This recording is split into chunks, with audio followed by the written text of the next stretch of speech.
What it do? Well,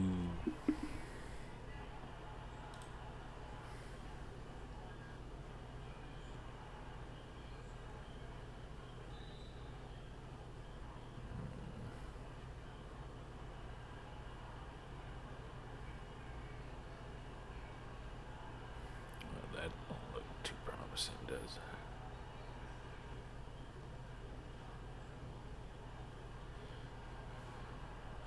Well, obviously, I don't know what we're doing here, folks. I'm gonna research a few things. One of which is gonna be. Damn, I forgot I left that on. Well, I'm trying to set up the title and shit right now, honestly. I figure why not do shit on the fly? Who cares? Plenty of time for folks to trickle in. Oh shit. Yeah, I'm gonna research some military operations.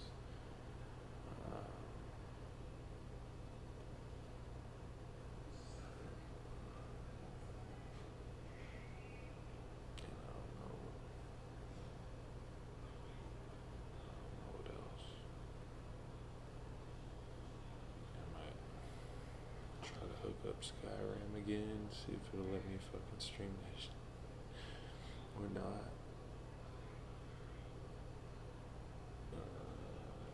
Shit, I could probably play some chess or some shit.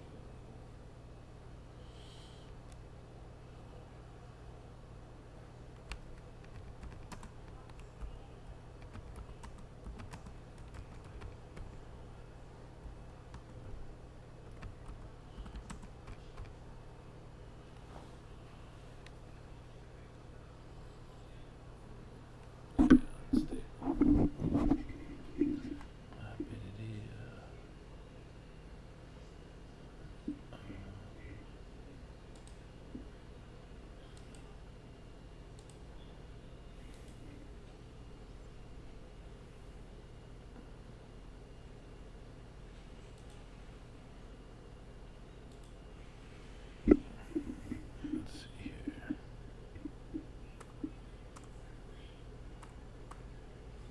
Put some tags in this bitch.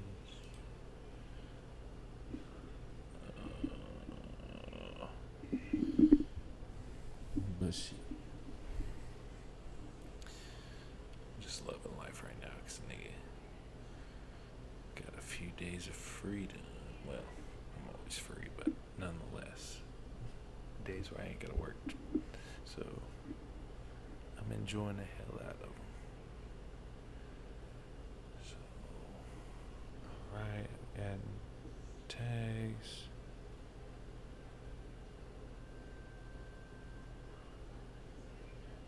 Okay.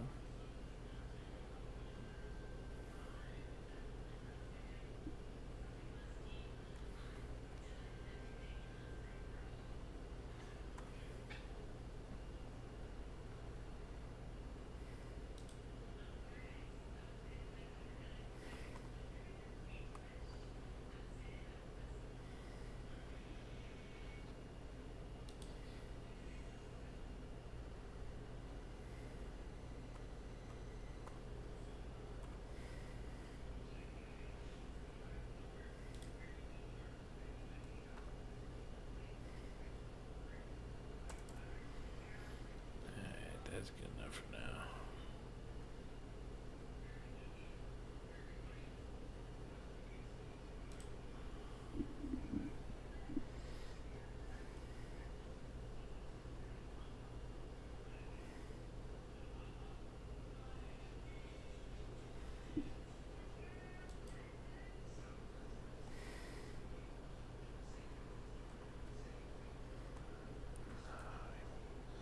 Nah, because we ain't even sure if we can do that yet. I know I can do the chest though. That'll be easy. But the games have been giving me a bit of an issue. No matter what I try to do, and we think it has to do with the internet bandwidth, but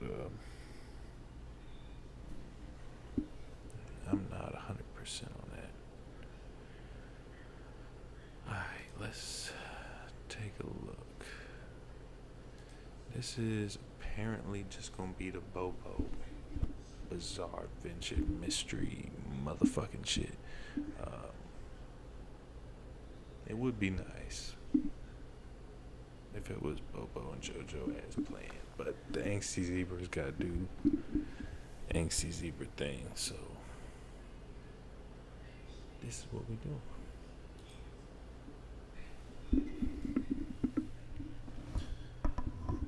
So last time I was looking at what was I looking at?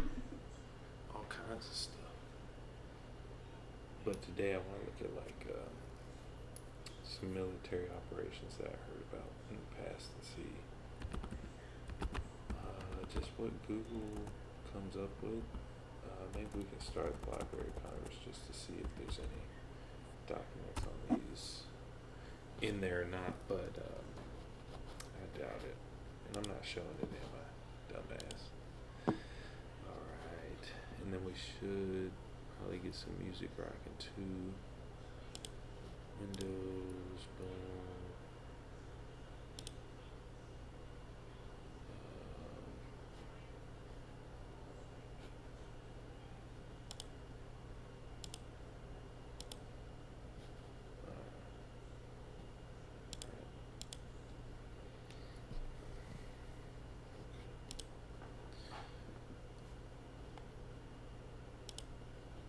So as we do that, I don't need the mask on. Not at the moment. No. Alright. Removed. Let's see.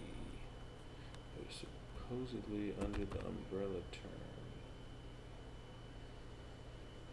I don't remember exactly how it's spelled.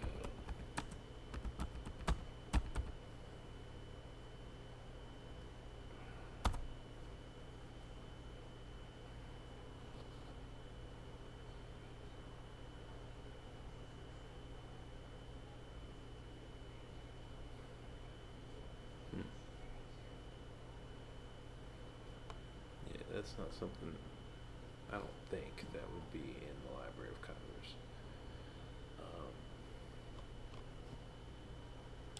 But just for, damn,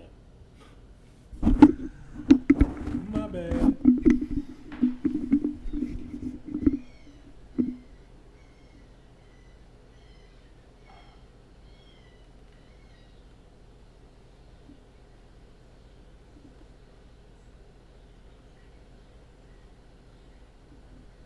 If y'all heard that, somebody was playing some questionable, some suspect things in the background, and hopefully it was not picked up.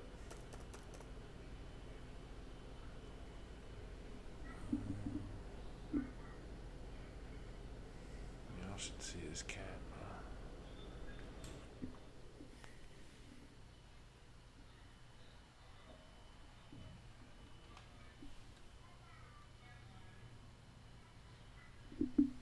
Bring my damn microphone out in its box every time. There's got to be a cat in it. Every time.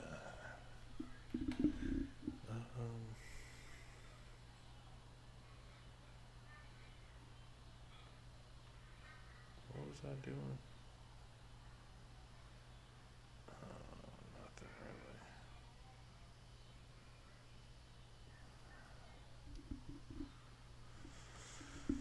Not yet. I gotta put this mic down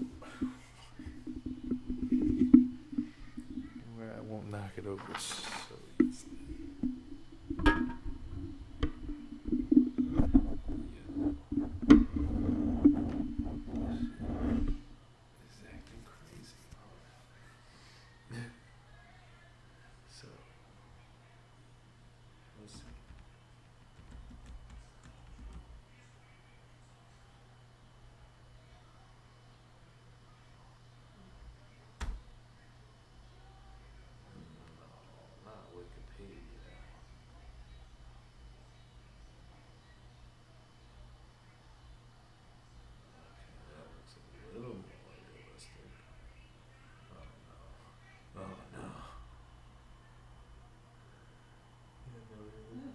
like a source that they would admit to.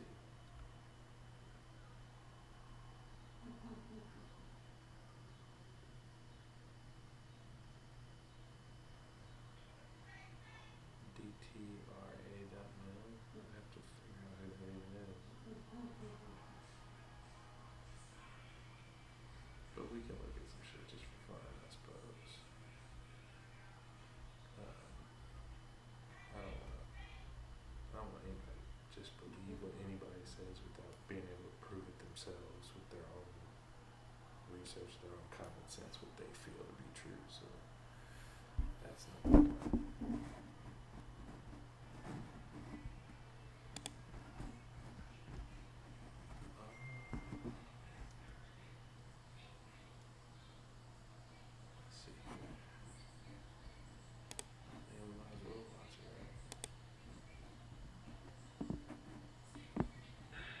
Johnston Island was the center of launch and experimental activity for the 1962 high-altitude weapon.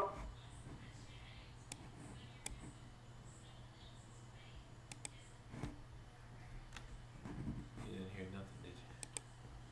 Okay. But let's see real quick what the line is like, because I fucked it up last stream. I mean, I know it's my fifth stream in period, but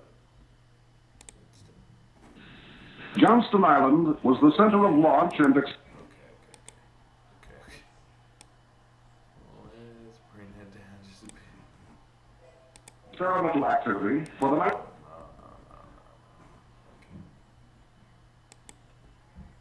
1962 Still just a bit more down. high-altitude weapon effects testing termed Operation Fishbowl. At the northwestern end of the island was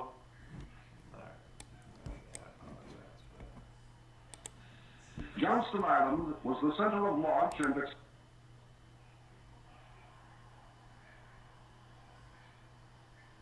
experimental activity for the 1962 high-altitude weapon effects testing termed Operation Fishbowl.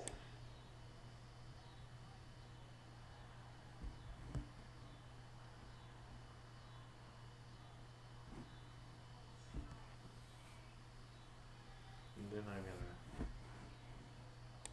At the northwestern end of the island was the Thor Launch Complex.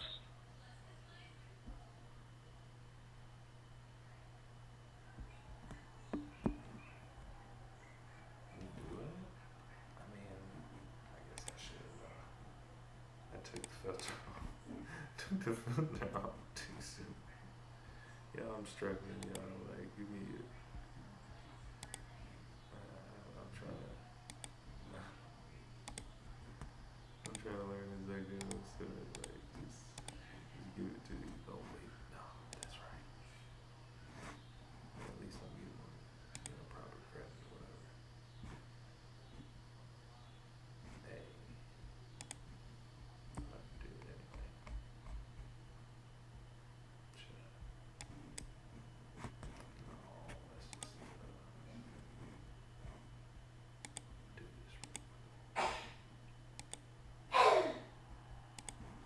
Bless you, I guess. Yeah. You got this. What is this?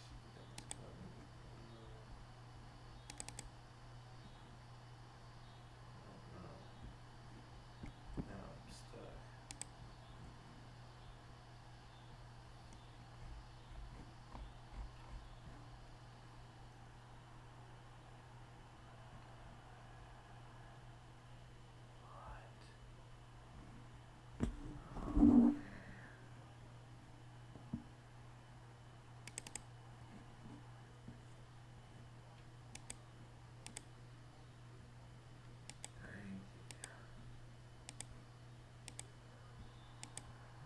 Okay. Multiply it is.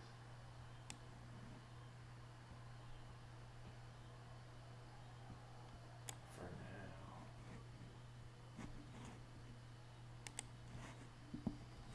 That'll work. I want another one. I like me one. I mean,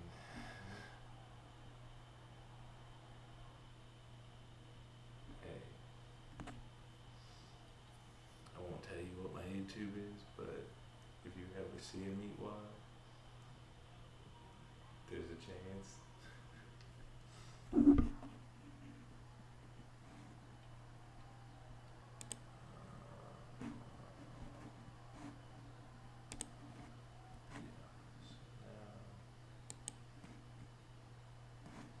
back over here.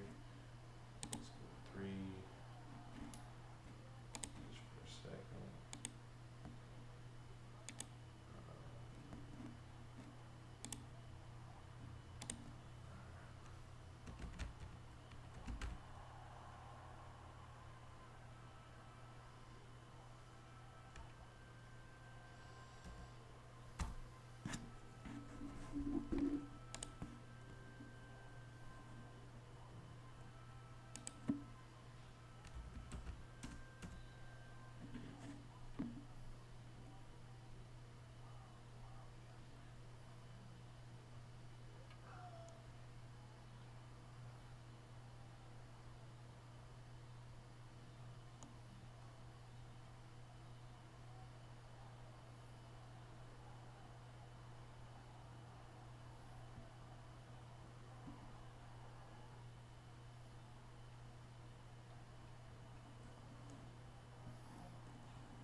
I'm trying to make a choice right now.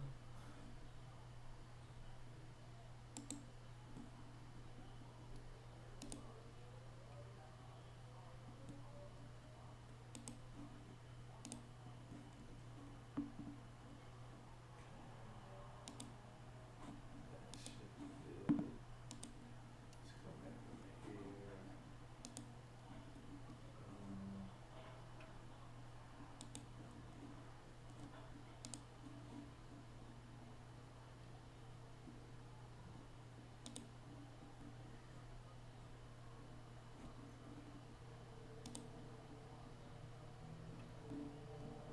what the heck?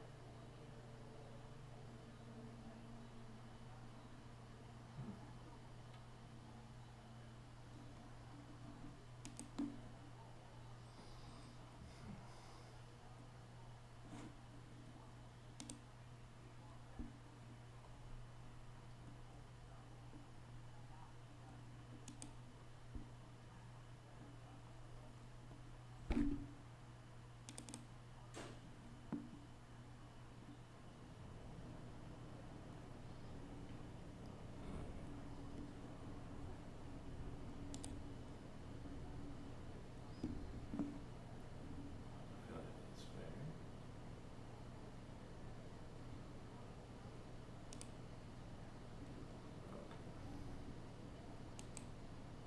Joined later by Nike Hercules and Scott.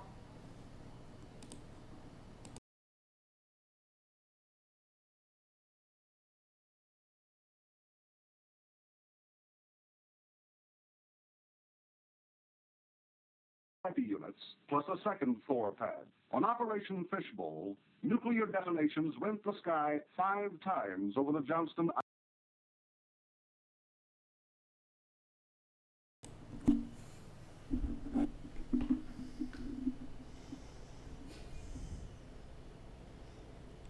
Now, is this satire or is this like, I mean, the voice sounds, official, but like the Nevada National Security sites.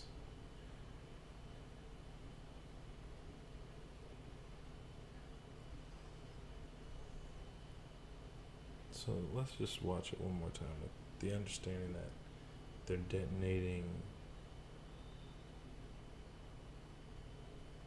nuclear warheads.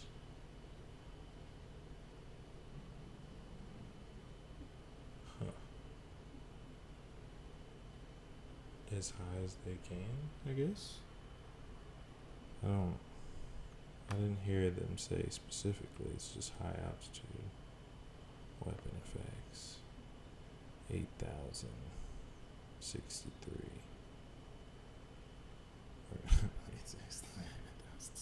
8,000 and then 63 at the end. Johnston Island. I'm sorry.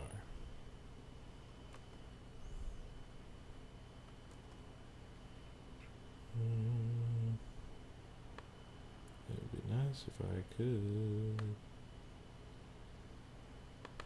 Let me go ahead and mute myself.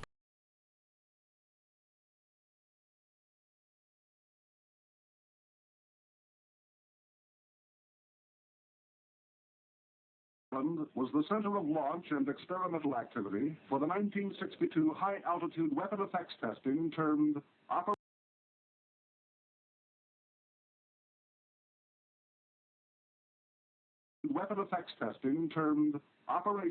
Fishbowl. At the northwestern end of the island was the Thor Launch Complex, joined later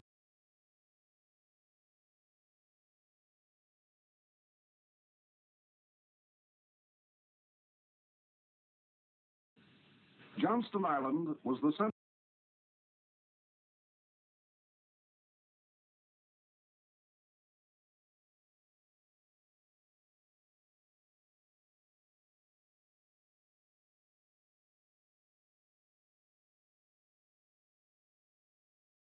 of launch and experimental activity for the 1962 high-altitude weapon effects testing termed Operation Fishbowl. At the northwestern end of the island was the Thor Launch Complex,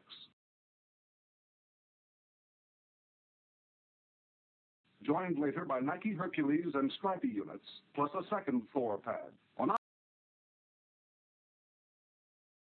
Operation Fishbowl, nuclear detonations rent the sky 5 times over the Johnston Island.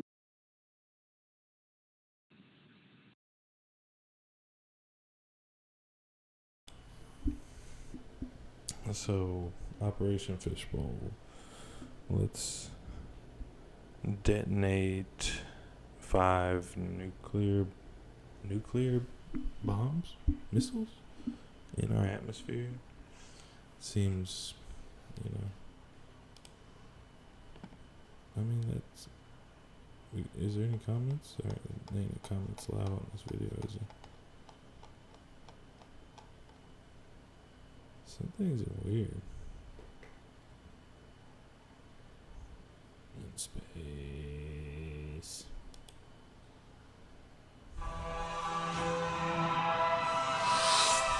Lowercase channel present.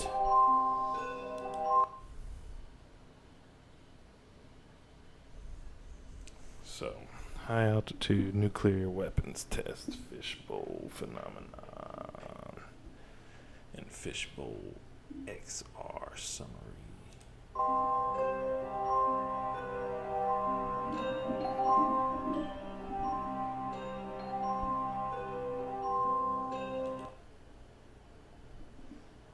Silent, unedited footage. I'm starting to think I don't need to take this one all that seriously, but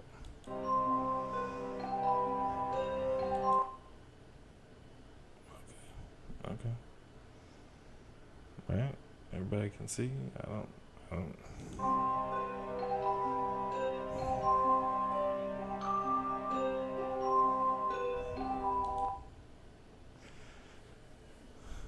So I guess the idea is when you see how the smoke and fire, the fireball reacts, you can tell that there's something solid there. Like we're inside a fishbowl, for lack of a better term. That's the idea, I think. But I couldn't tell you.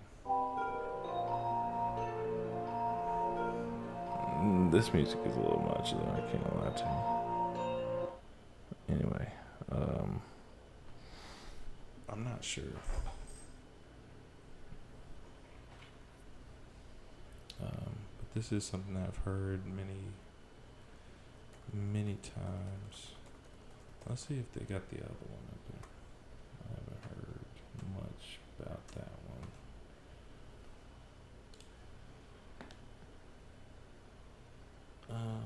Videos? No, let me just search. Okay. Did it do that before on Fishbowl too and Omni? Anyway, so right now we don't need that. Of course.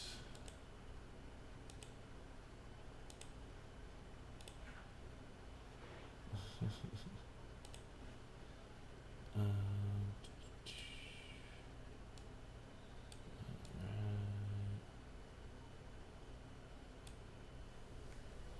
Now what? This is Wikipedia, which is why I didn't stop at Wikipedia last time. But at least let's read it. Okay. Operation Sunbeam was a series of 4 nuclear tests.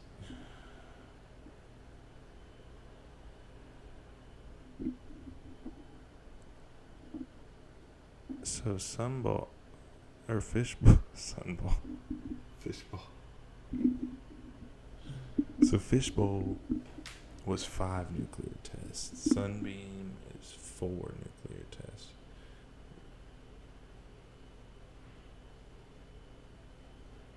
I wonder why.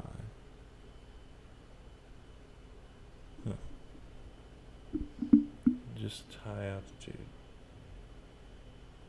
Aimed at testing tactical nuclear warheads.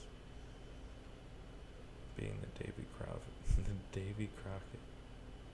There's also a modern day Operation Sunbeam, which is an integrated media, public relations, and community engagement campaign aimed at preempting, responding to, and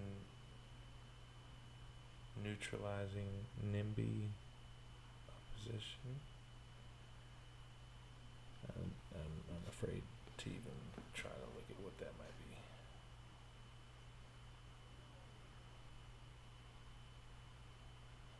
See, okay, military.org, okay.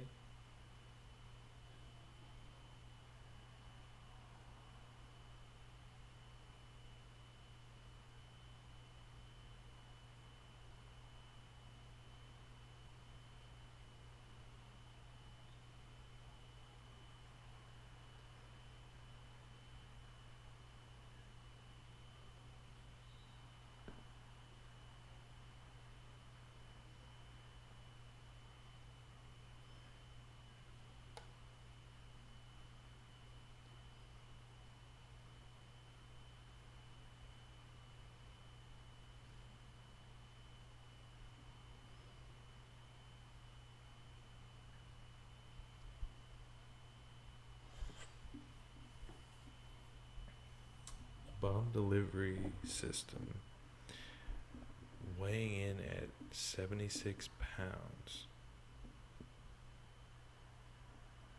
And it could be fired from a 4-inch wide recoilless rifle.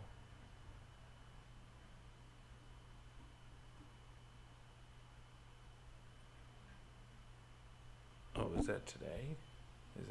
Is that today?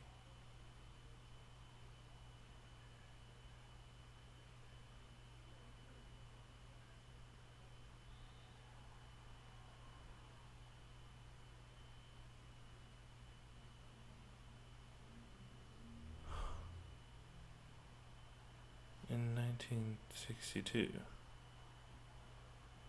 a rifle that doesn't recoil, but it's also firing an atomic round. I guess it doesn't recoil because it's on a tripod? I don't know.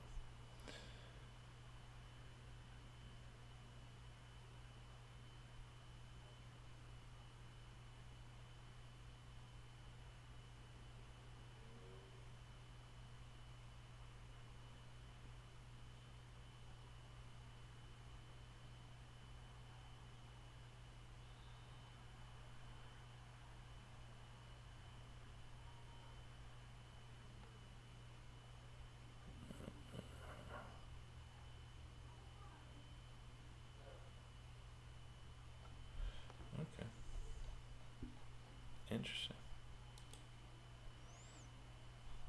Mm-hmm. So it's in Army history.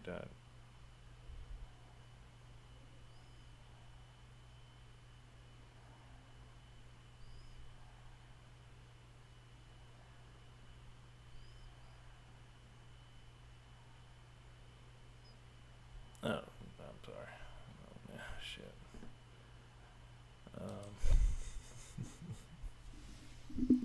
What was another one?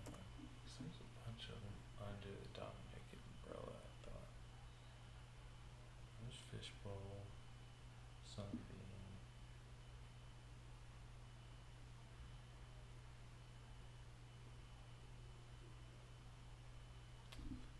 I don't remember.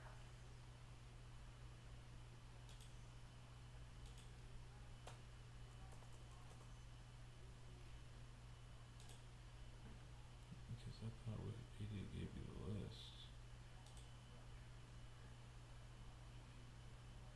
No, let's click on references.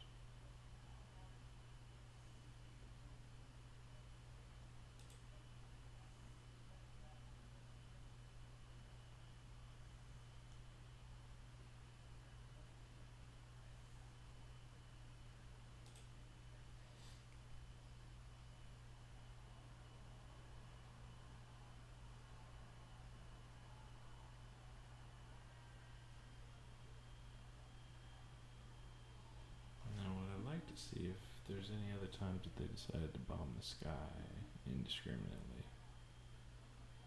Even if it was just 1962 before we tried to go to space.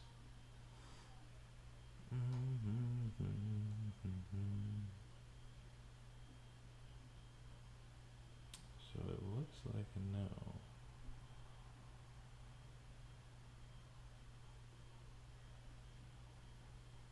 So your Sunbeam with 4, Dominic with 31, Fishbowl with 9, Storax, Roller Coaster.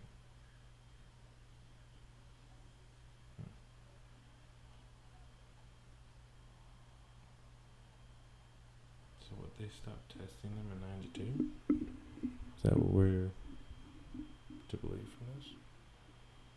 Or they stopped letting people know when they tested them motherfuckers?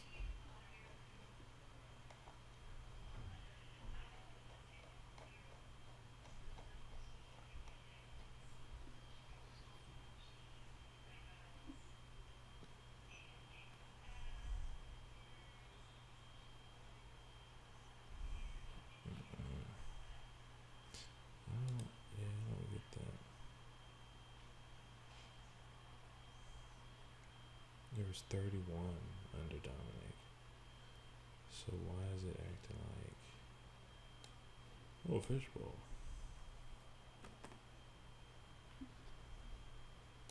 Let's come back here. 31. Total yield. Conducted in 1962 by the United States in the Pacific. Scheduled quickly.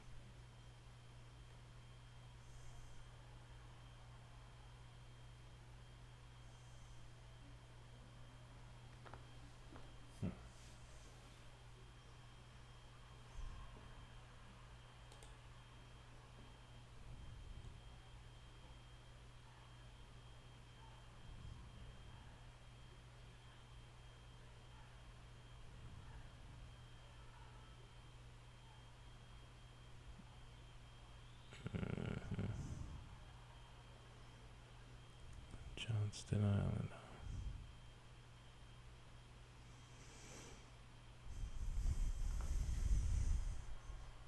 So I guess that footage must be from 92 or prior, right? Anyway, Operation 31, nuclear test explosions. Total yield conducted in 62 in the Pacific. This test series was scheduled quickly in order to respond in kind to the Soviet resumption of testing after the tacit 58 to 61 test moratorium. Most of these shots were conducted with free fall bombs dropped from B-52 bomber aircraft. 20 of these were to test new weapons and 6 to test weapon effects, and several shots to confirm the reliability of existing weapons. The Thor missile was also used to lift warheads into near space. Okay. To conduct high altitude nuclear explosion tests. These shots were collectively called Operation Fishbowl, so this is partly why it's classified the way it is. Cold War tension between the people who are working together in Antarctica peacefully. It's kind of strange. I mean, I gotta get a drink. I gotta get some water real quick. Shit.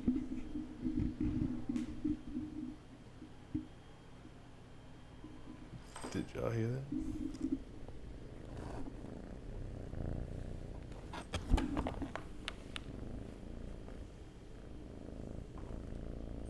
You good, big boy? Let me grab something to drink real quick, y'all.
Yeah, I should probably drink water, but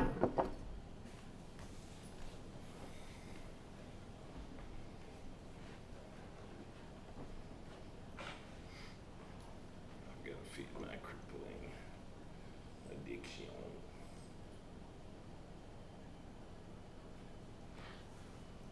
Of staying up too late, drinking too much.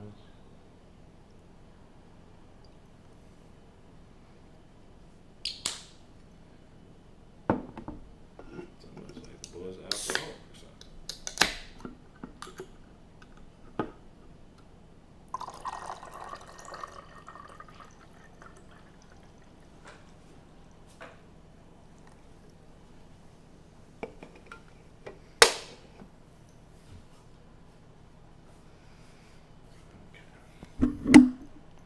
Before I knock this fucking mic off again, you got something to say to him?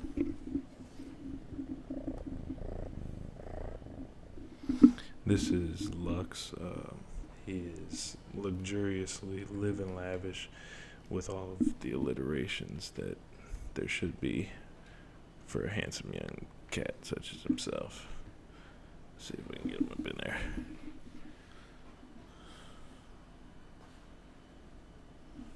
Anything to say?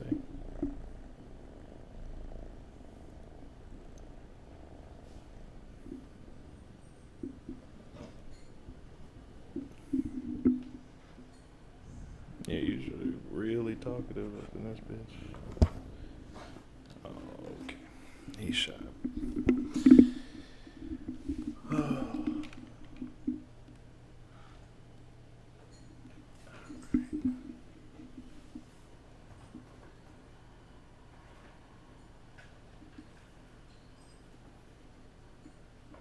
Tear my box up. Thank you.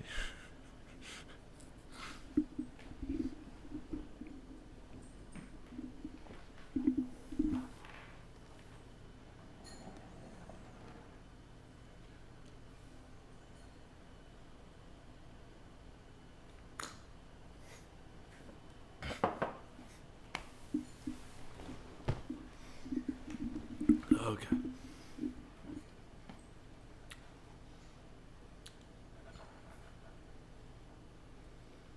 You know, I wonder what they say about that one.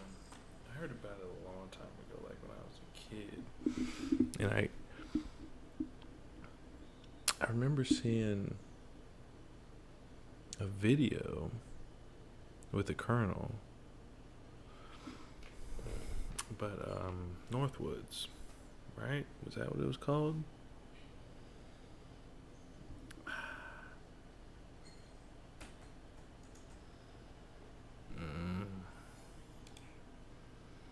What do they say about that one? In 1962. And then they started killing people. Like Martin, Malcolm,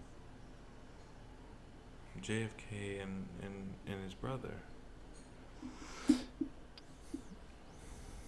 So they bombed the sky.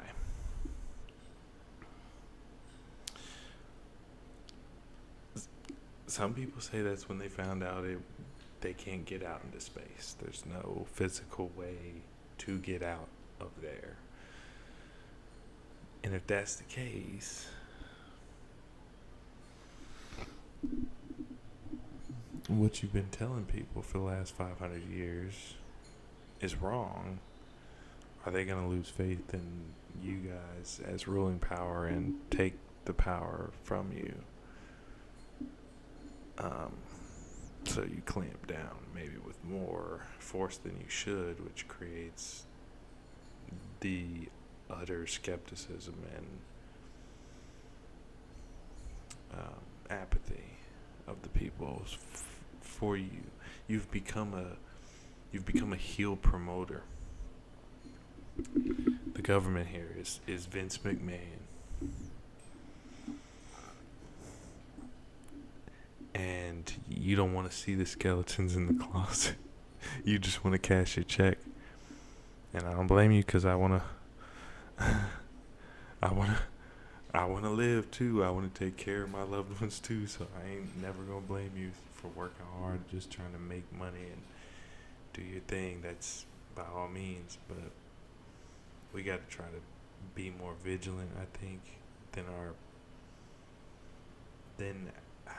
and not to throw our ancestors from the previous generations under the bus here in America, but like, I feel like they may have been able to save us from the position that we're in now, but it'd be difficult because kids do need room to be different than their parents, you know what I mean?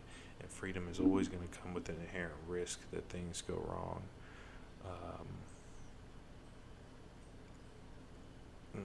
I don't remember the quote though.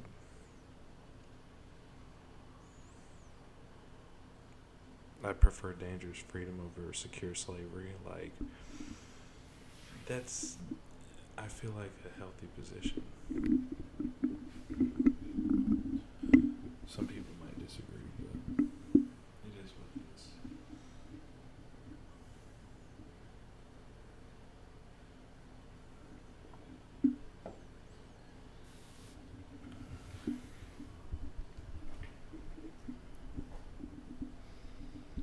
But I don't get, like, okay, so, because I'm just going, fuck it. Who's going to watch this anyway, right? So,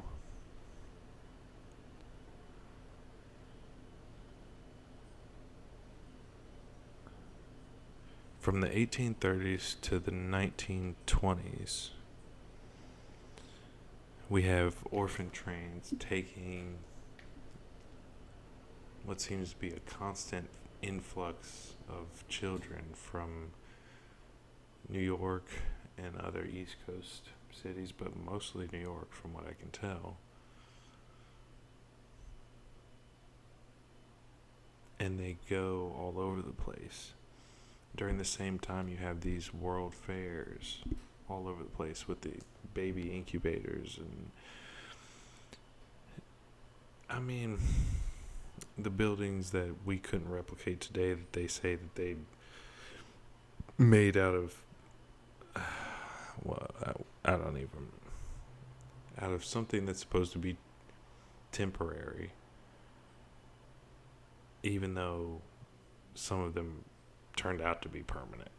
Like, I don't even know how to go there. But okay, so we got the world fairs, some wild stuff, the orphan trains, wild sketchy stuff that I can't like put my finger on, because you're talking tens. I mean, it would be one thing if it was like, for 20 years after Gettysburg, right, or something like that, that orphans from the victims of the war, soldiers on both sides, that those children got, some had to be, but women weren't going to war then, so it would make it. That's why I'm like, and if you want to say like, okay, maybe it was the Spanish flu, so again, it should be a few years, right, after the Spanish flu. And that's probably all it would take, because a lot of kids would get it too if their parents got it. If it was that deadly, even though you'll see swarms of people in the streets during that time that the virus is going on, and they're all packed together like they're not worried about a thing. But maybe they just didn't know, right? But, and again, this is just a guess, It's just, I'm just spitballing here, right? It's not like I've put a lot of thought into this. I've just put a lot of research and time, a little bit of thought, but not too much.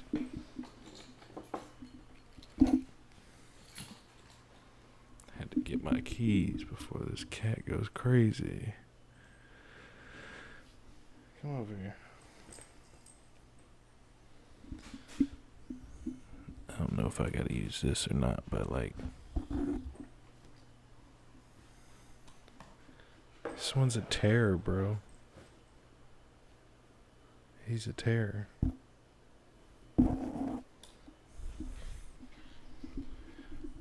But okay, yeah, like I said, just like spitballing a hypothetical, right? We got the world fairs, you got the orphan trains. And that's from 1830 to 1920. That's why I bring up the Spanish flu, because some people it would seem like a good explanation.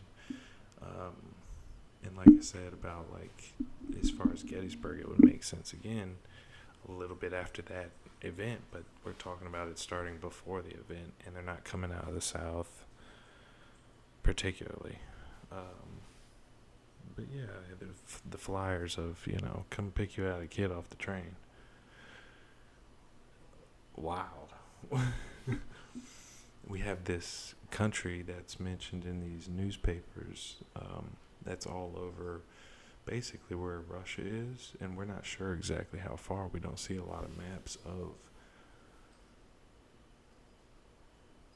I've only seen it on a couple of globes where Tartary stretches all the way into Alaska and into some of Canada and some of America, like as part of the Tartary Empire, if I'm not mistaken. But so we have that. You have,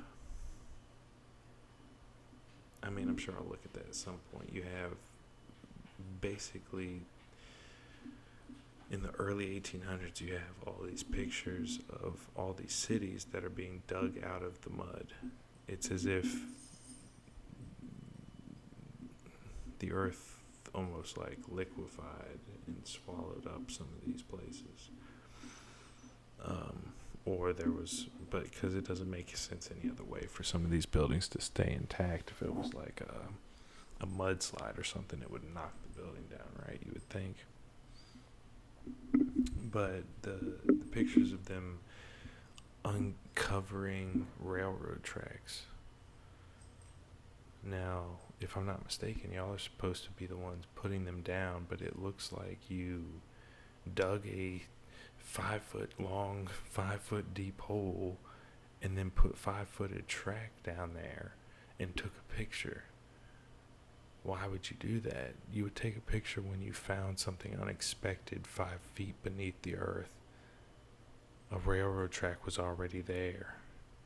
But there's so much going on from the 1770s, from the 1730s, all the way up until the 1830s, and then from the 1830s all the way up to the 1930s.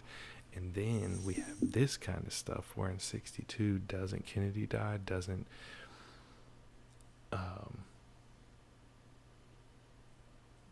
we go to the moon shortly? And weren't all those nuclear tests in that same year? And then we have this the same year where, hey, well, we could do a false flag operation.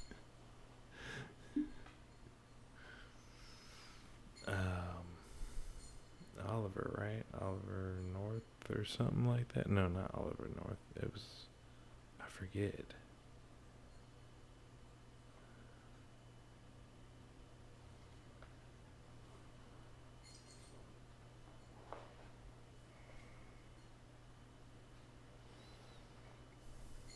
So just, I mean, just, I don't know.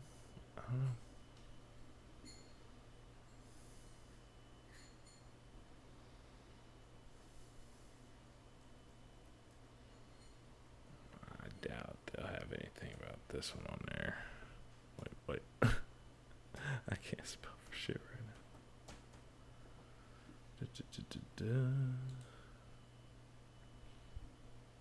Did it put a period there? Is it just me?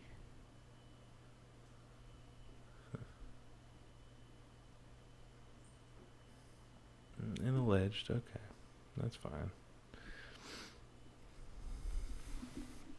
Yeah, because again, I can't tell you if it.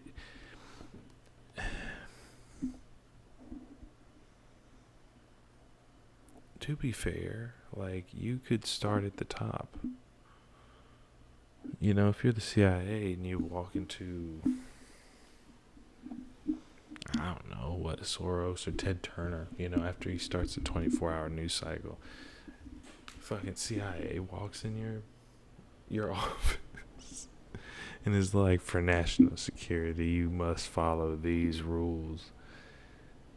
You'd probably just believe them, right? And not risk it. You know what I'm saying? I'm not into painting people as like, oh, everybody's that's an evil person. They read that teleprompter and thought they were doing a good thing. Like, what a monster. Like, no, I'd like people to give me a chance. So I try to be patient.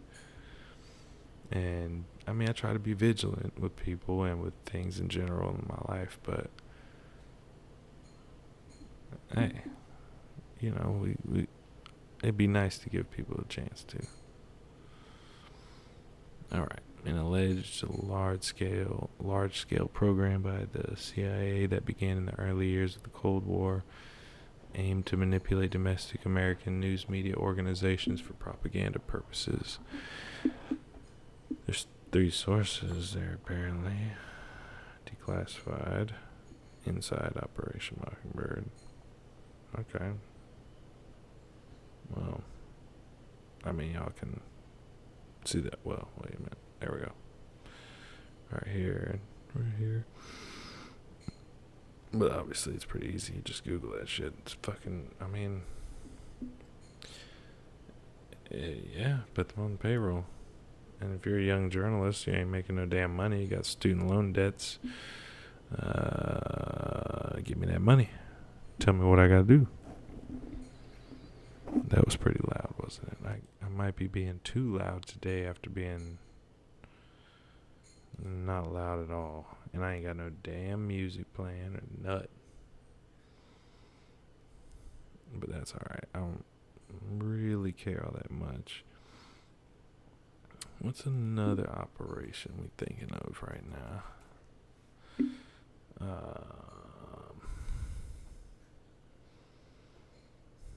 Yeah, there we go.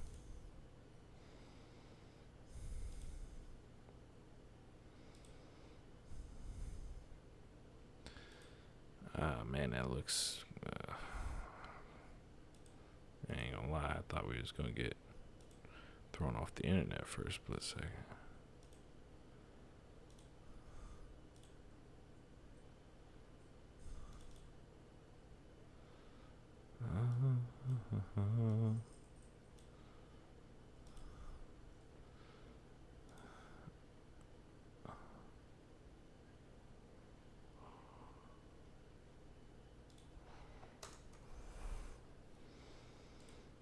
I mean, it ain't, Oh no. Operate. Operate. Where's the dog? It's Operation, the Wacky Doctor's game where you're the wacky doctor. Batteries not included. Oh, you blew it. My turn. Take out asparagus for $100. It takes a steady hand because if you touch the side... Here goes a funny bone. Don't get nervous. I did it. That's $200. Operation, a game from Milton Bradley.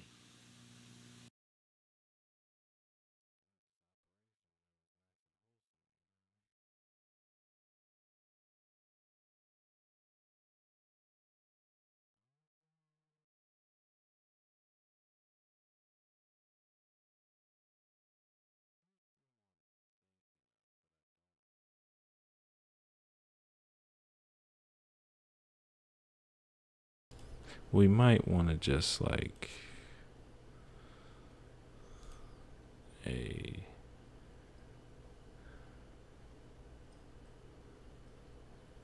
yeah.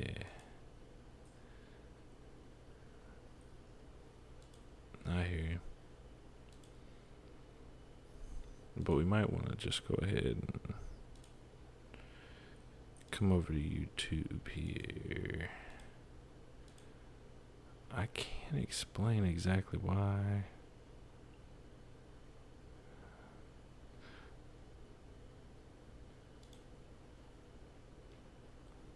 I kind of wanted to play chess today. We're going to see if we can get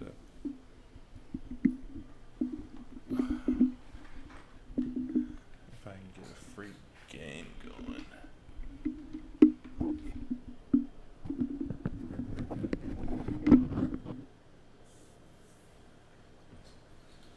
Hopefully that'll be alright. Move it back.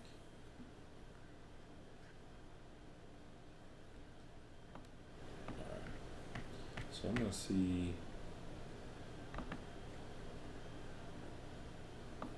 let's see if we can get some chess running.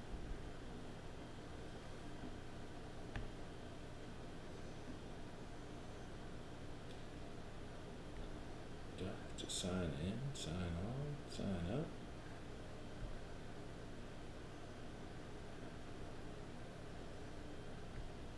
New to chess.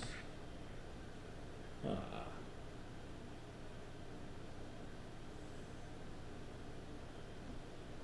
shoot.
check it? No.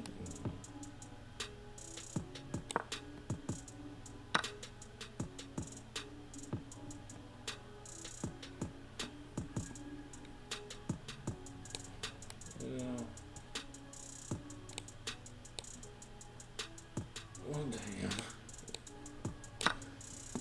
Yeah. Can't go there, can't go there.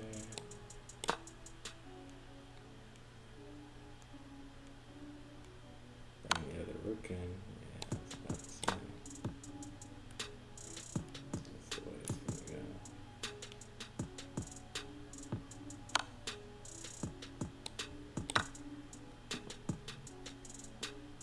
Yeah. I mean, I should just resign, right? Can I, how do I mean, I don't like quitting, but like, it's not the same in chess. There's no way one can go forever. Oh, okay.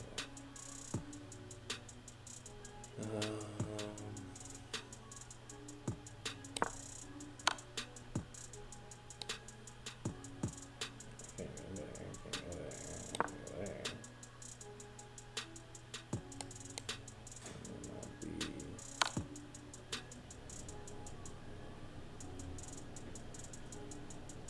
I guess they've got to work on theirs too.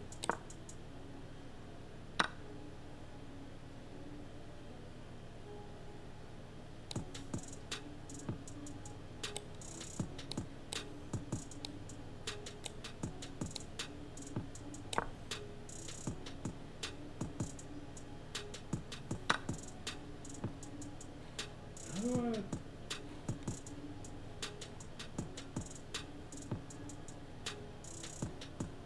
Oh, there it is.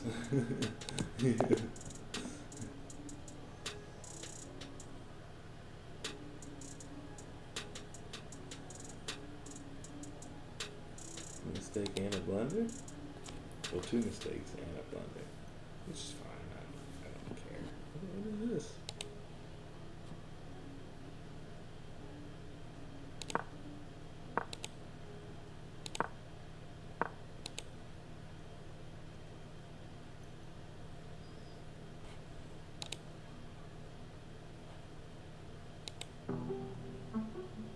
Oh, so I did that. That's fine.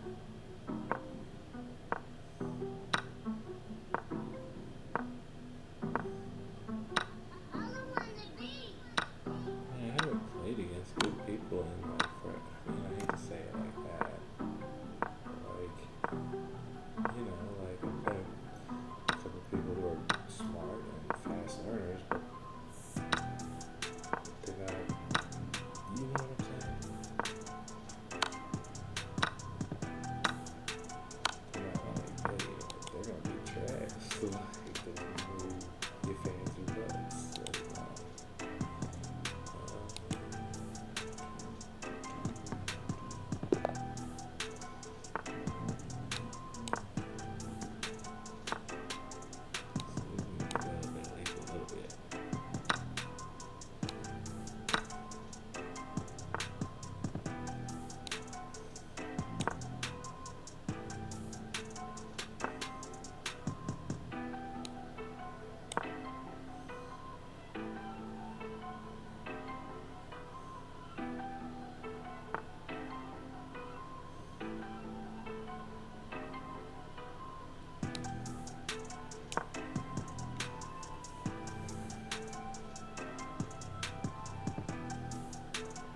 And again, not paying attention. I'm doing too much.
Just getting smoked like I thought I would.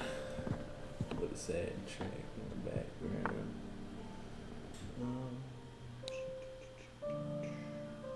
I can't really take nothing like it. Here's press into a particular area, but that's, I don't see anything else I can do.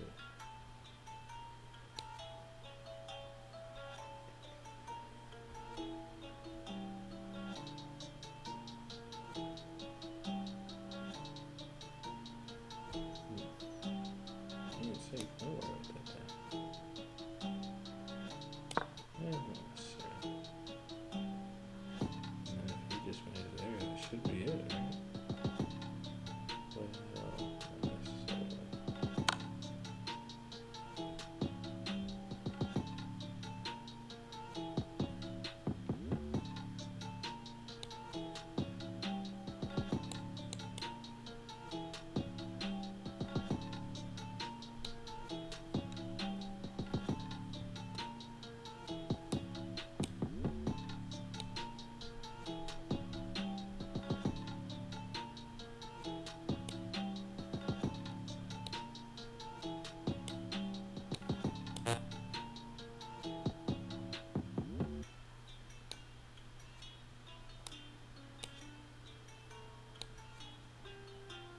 I didn't even see it.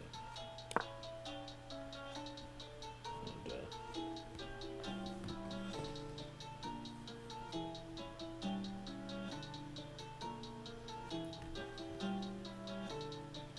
Yeah, to get memberships, I can actually like keep track of my games with it. But that's from streaming. Keep track of it. There you go.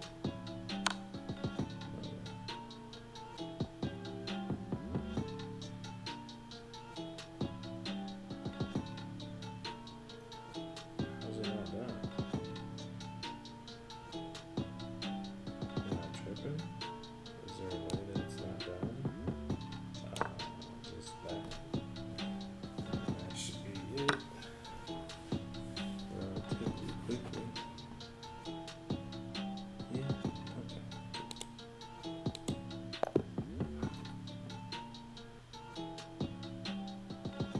2 blenders and 2 stacks.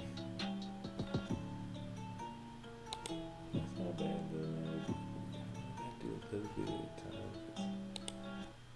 It's not 30.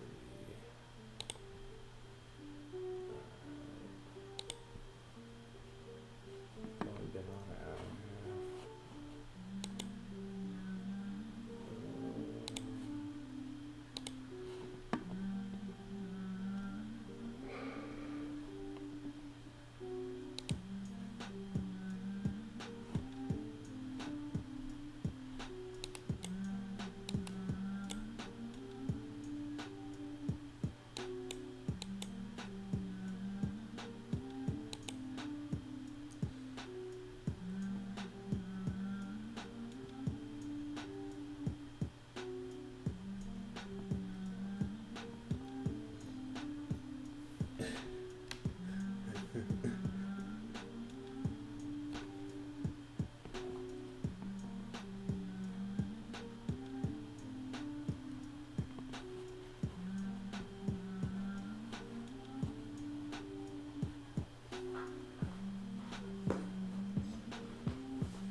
What we're trying to get, you know what I'm saying?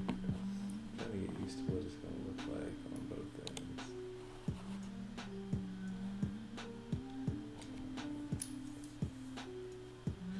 I wanna watch.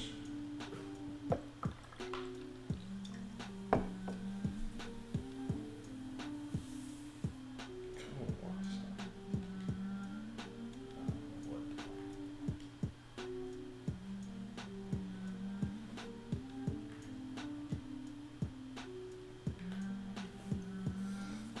Let's see if I can stream. I mean, I guess I could try to do that now. Maybe I'll be good with the beat. Let me put something over that. Quick light. Or not very quick light, because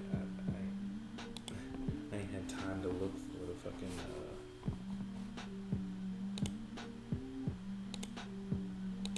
hotkeys. I haven't had time to really look through them yet, so.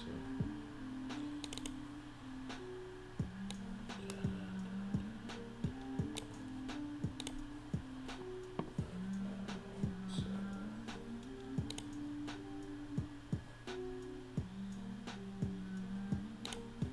if you don't mind watching this for a couple of minutes, I know what it's going to next. Oh no, it just had been sold. Oh no. Damn it. Well, why is it on this playlist?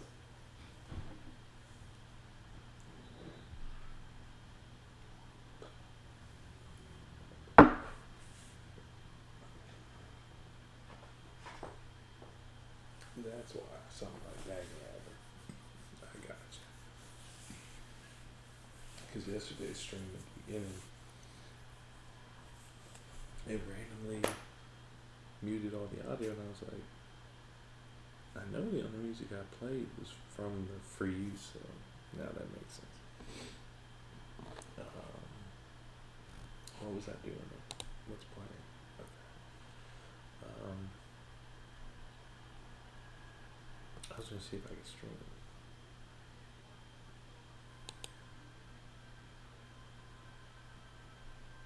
I'm a little worried because I don't know if I got to work right now while I'm playing NBA 2K.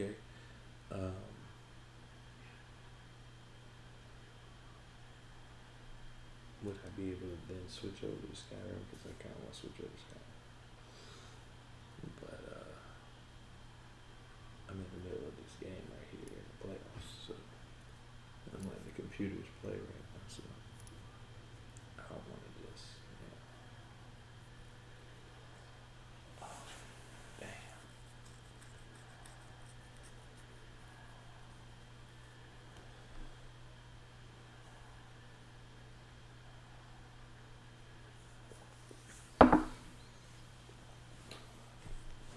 I fucked my 2K up.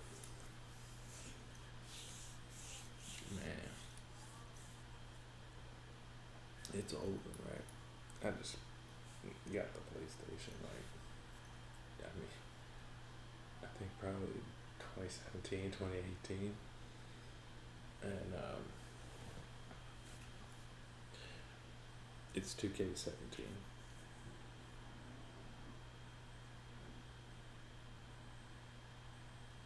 And I'm in, I think it's GM mode or whatever, where, like I'm just managing a team. That's why, like, I try not to play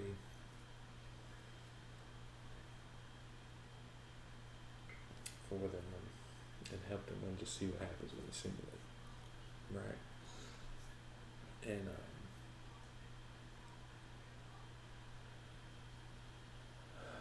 I wasn't paying attention during the league meetings at the end of the year, and they had changed the shot clock from 20 seconds to 45 seconds. So now, I mean, this was crazy and it was up, but there was a rookie that it was actually his second year in the league, but his entire rookie year and his second year in the league, he was averaging 43 a game, playing 70 games. I'm actually playing his team in the what would this be? It's Western semifinals.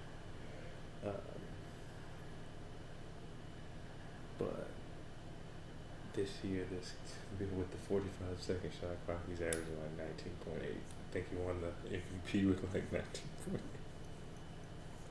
a game. Like, I was like, damn, I just torpedoed everybody's career averages with one season, like, because I wasn't paying attention. I don't even know if my mic is on. It is, okay. It's kind of far away. But, whatever. Hopefully it's all good. Now,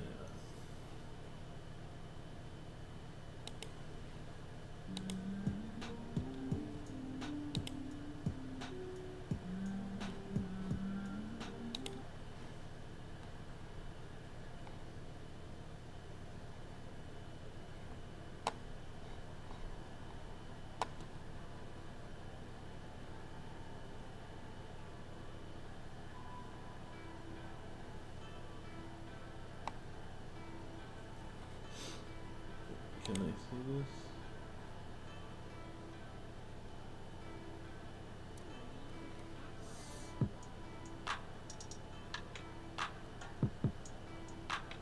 Alright.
So apparently after a couple of these Question? Sure.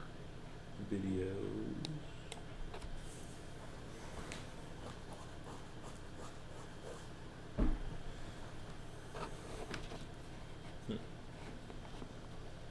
Into a playlist on their own.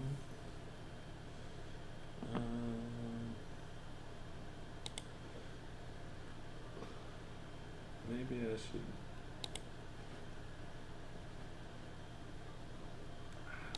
make it a little wider.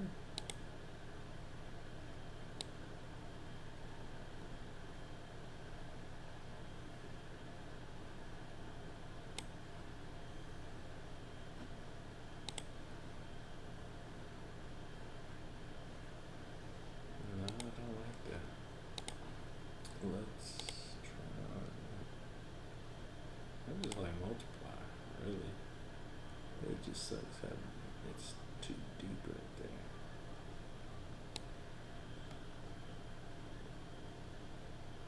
Oh, maybe I should just leave the opacity alone. Fuck it, stop fucking with it. Wow. Hey, whatever.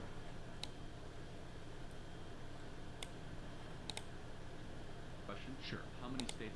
Oh shit. Okay. If I am gonna do this, first we gotta turn this up, and the channel name is LFR JoJo. I'll just show you on the screen real quick.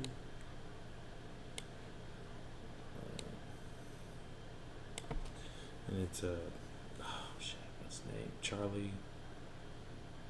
Shite. He's good though.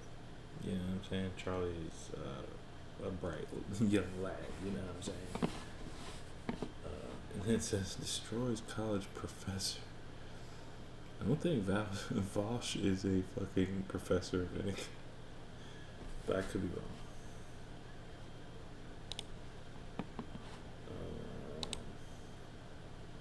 All right, and let's go. Had abolished slavery by the time the Constitution is ratified? Well, I don't know the exact number. 9 out Are of they mentioned? 13. That's not a slave country. Well, then you could say it was a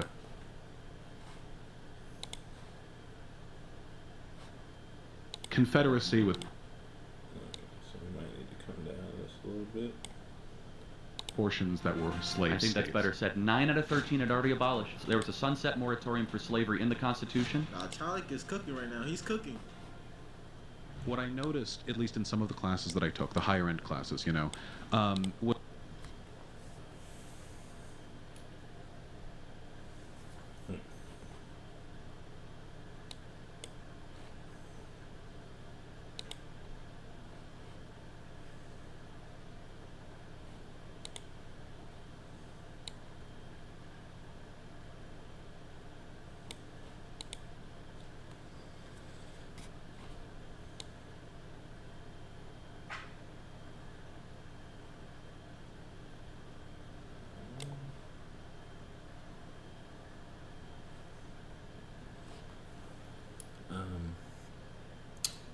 Predator is in a interesting position.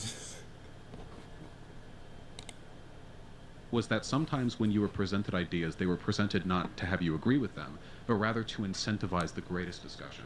For example, I wasn't an economist, but I did learn about Karl Marx. Now, not many professors are actual Marxists. Not many professors are Marxists. Not much. Is that what he said? Back up. Fortunately. So when Marx was brought Oh, up he from said Marxists, unfortunately. So when Marx was Oh, brought up, no. and that come from Marx. Now, you agree with them, but rather to incentivize the greatest discussion. For example, I wasn't an economist, but I did learn about Karl Marx. Now, not many professors are actual Marxists. Not many professors are actual Marxists, unfortunately. Is 99% of them not enough? It seems like the vast majority of them are socialists or Marxists or communists. So, What exactly do you mean, Vosh? Unfortunately. So when Marx was brought up in that context, He didn't like that they laughed at him for suggesting it would be a good thing if more professors were more left leaning than they already are. No awareness. it wasn't like, here's what you need to know, here's what you should believe. It was more, here are some ideas, radical and agreeable. What do you think about them? And when I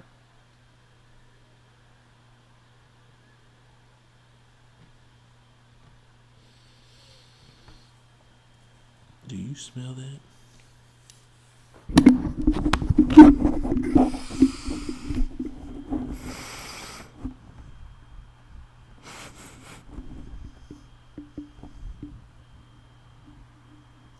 It smells like there's bullshit incoming.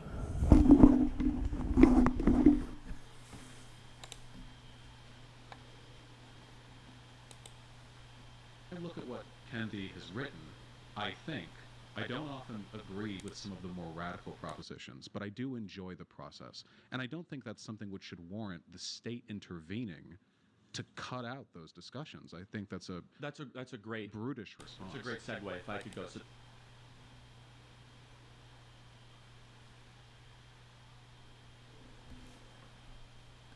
he's a proponent of socialism, so he's obviously for government using force in every way. I don't understand what he's saying. You crying? You alright?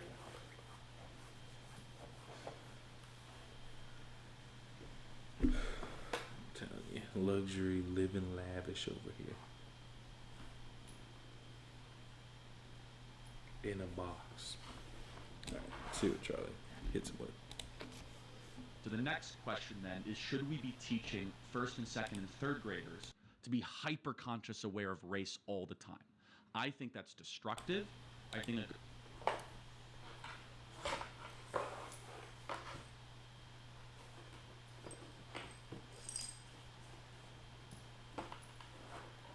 Yeah. You alright? Like, we trying to do.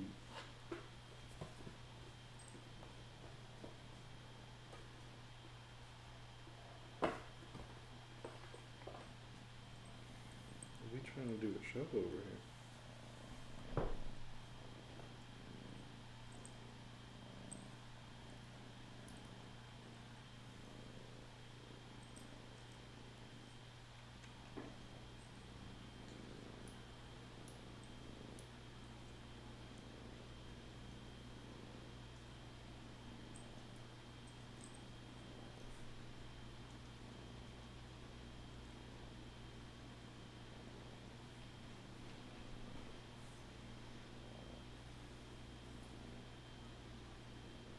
We got a show to do, right?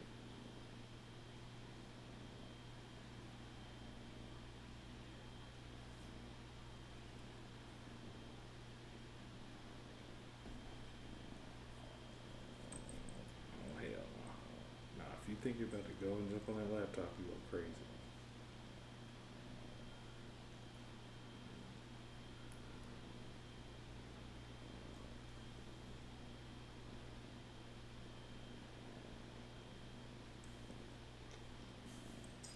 Yeah, check you out.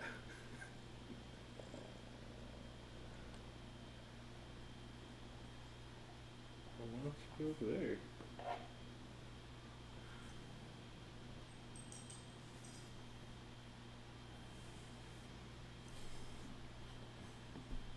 I forgot what the premise is. I forgot where. Let's do this.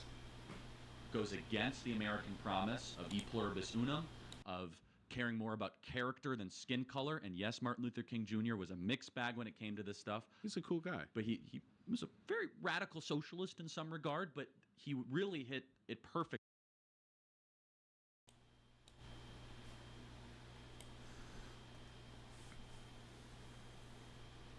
He was.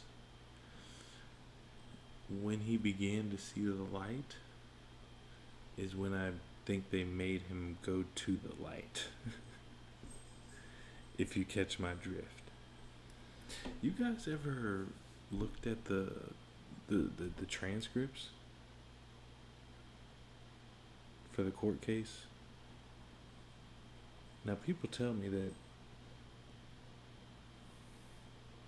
okay, OJ was acquitted in the criminal court case for murder, but we still consider him a murderer. We still consider him a murderer because he lost the civil case, right? If you lost the civil case, then we would assume that you were guilty. In 1999, the King family sued the United States government, the FBI, the CIA, and a host of others for participating in the assassination of Martin Luther King Jr. They paid that family. And you can read the transcripts, they're online. It's actually a pretty fun read. It's kind of crazy and sad, but to even think of these things taking place with officials, I mean, not elected officials, but people who are working in an official capacity for the federal government, it's a little insane. And yes, he might have been closer to socialist, but I do believe it's, from what I understand, he started to see a pattern with white liberals and see a issue that could arise. And as he started to correct that in his rhetoric, that's when they was like, oh, we've got all we could have. Oh, we got all we can out of him, get him out of here. Perfectly, when he said that this was the ideal of the American system. Do you see any downsides to getting 3-year-olds just caring, not 3-year-olds, third graders caring about the color of people's skin all the time? Well, I think depending on their environment, they might already, whether they know it or not, and very They may be concerned with people's skin color whether they know it or not. If they're not aware of it, then they're not concerned with it. Is this guy an idiot? Yeah.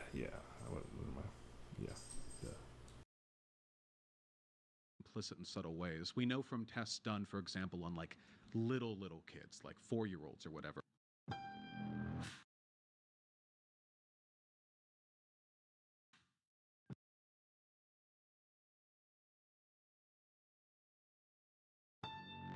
Hey Meta, take a photo. Question. When you guys were in 3rd grade, were you thinking about critical race theory and other people's skin tones? And this is a real question. I really want to know. Because when I was in 3rd grade, I was a really... No, I was not thinking about no critical race theory.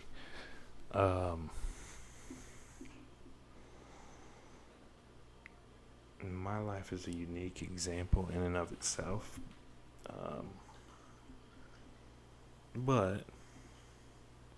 And I was in Florida, and it seemed to be that, I mean, I'm sorry, but like one kid in 3rd grade, and maybe, I mean, I was young. I don't remember all my memories from 3rd grade. What if I'm misremembering? But I do know it was the only year we were in portables, and a kid called me a zebra with malice and a half-breed. And so I told this nigga to come see me in between the portables after school.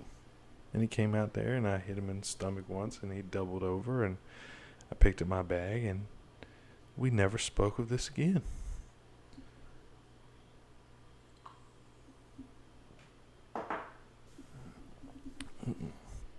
But he never called me another name with the intent of, like, you know, bothering me or disrespecting me.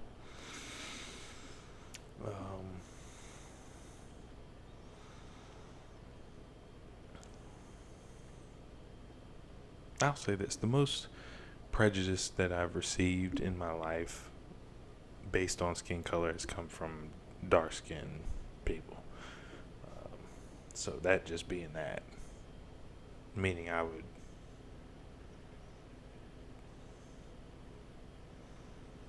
don't know. For me, like that's where I experienced it more. Yeah, there was that incident in third grade.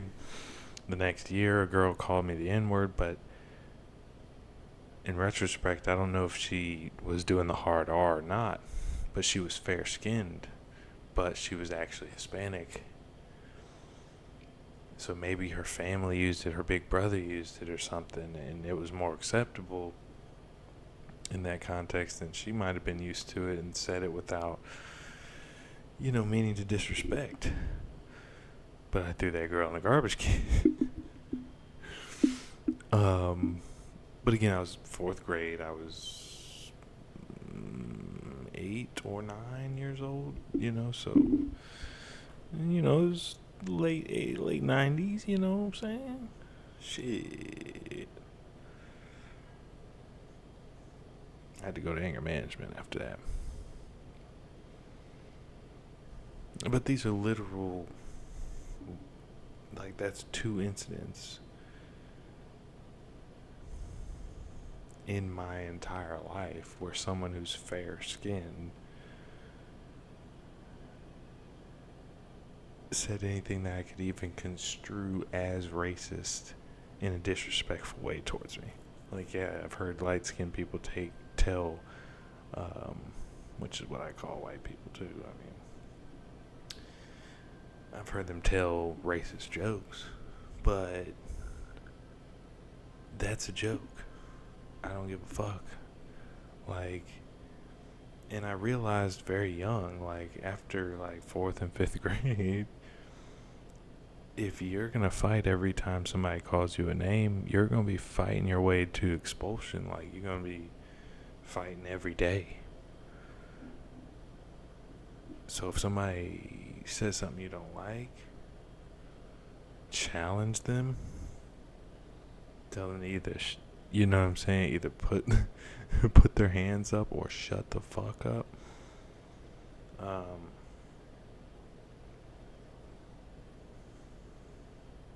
But typically, I don't want to invoke violence ever unless somebody is trying to invoke it on me, and words are not violence. But I was a kid, so I give myself a break. But do I think that 3rd graders should be learning about slavery? I don't remember how young I was when we watched Roots, but it was too young. And I was like, I have 2 white parents, and this thing is trying to make me hate white people. So I was adopted, so there's that. But so, and this movie is trying to make me hate white people, and I'm like, is this purposeful? Is this what this movie is really for? And I feel like that's what critical race theory is really for. To make young white people hate their own race or tribe, or race, ethnicity, whatever you want to call it, and to hate their nation. The history of our nation is if everything was built off of. I'm talking way too much. Let's see what Buddy got to say. Really big WWE fan. I love wrestling. John Cena was my favorite. I like Jeff Hardy too. I love cars and I love dressing as. Hell yeah, Matt Hardy, Jeff Hardy. Before they lost their minds, got too many concussions and whatnot. Damn, the Hardy Boys. Before Matt was on that deletion stuff. Before Jeff was. Hopefully, before Jeff was just dropping on people's heads indiscriminately. Superheroes and play fighting with my friends and my brother. That's what I was doing when I was in the 3rd grade. So it's just crazy to me how nowadays we have a whole set of 3rd graders learning about critical race theory. It is crazy to me because when I was in 3rd grade, I was playing with toys. I was just watching WWE. And now these Well, it's also that before I was 10 years old, there was, well, not entirely,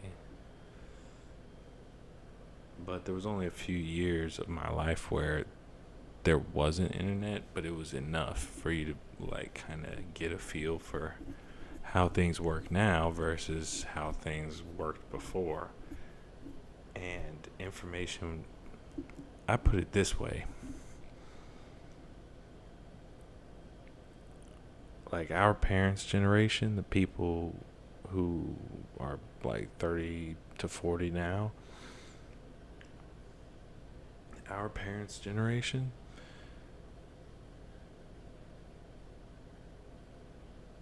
I feel as though they would have taken in the same amount of information in their first 40 years that anybody born after the information age has really taken off. We've taken in that amount of information sometimes daily. I feel like I don't have any numbers to support that necessarily, but I'm willing to bet that when it comes to like the amount of media that we can consume, the amount of information that you can take in, it's had to have times 100 easy.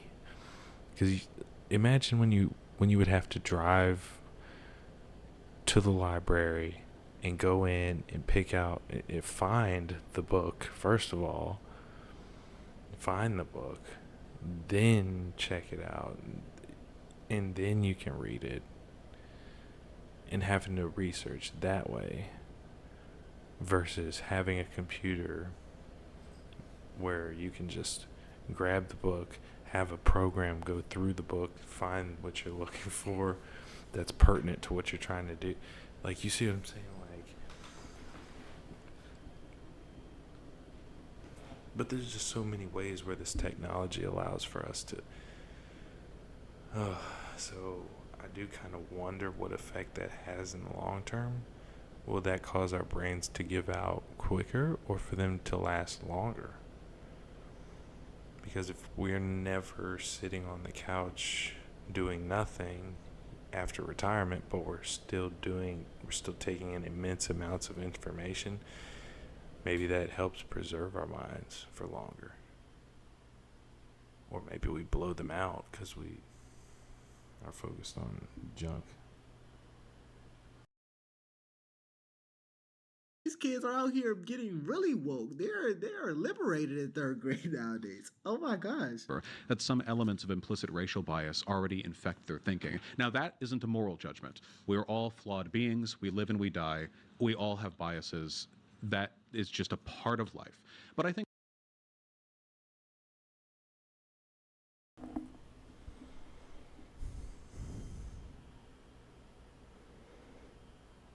Yes, we do.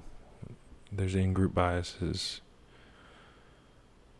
and there's out-group biases. And in my humble opinion, the in-groups are more pernicious and more frequent than the interracial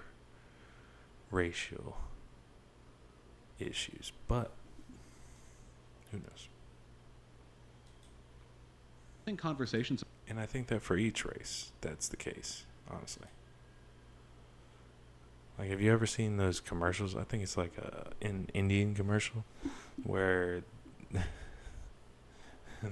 this dark-skinned nigga, this Indian nigga pull up to the club, and he's trying to hit on a bitch, and they throw their keys at him like he's valet and walk past him, walk in the club, and then they're like, whatever they're saying in Indian, it's like, oh, not getting the attention of the ladies? Try our skin cream, nigga. Brighten your ass up, and I bet them hoes will be all over you. And then this nigga tries the skin cream. Oh my god. Oh shit. Fucking skin falling off the bone and shit. You see him fucking dragging a chemo bag behind him. But now he's fair skinned, and the ladies run up all over him, grab him, and then they let him in the club for free. Come to the front of the line. You about to die. But yeah, they do that in India. They do that in Korea. And like,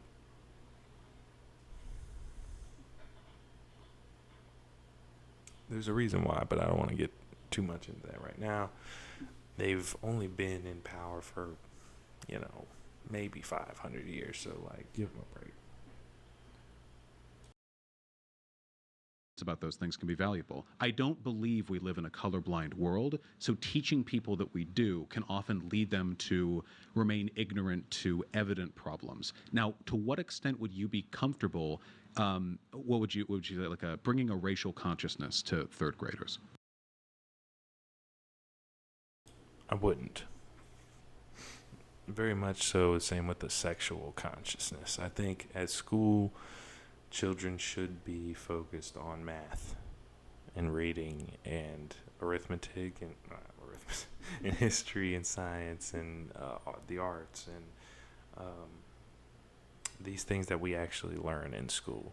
But once you start talking about personal things, moral things, I think that's more of a parent's role until you get to college, where you can take philosophy, because then you're an adult more capable of understanding the ramifications of some of these thought patterns. So,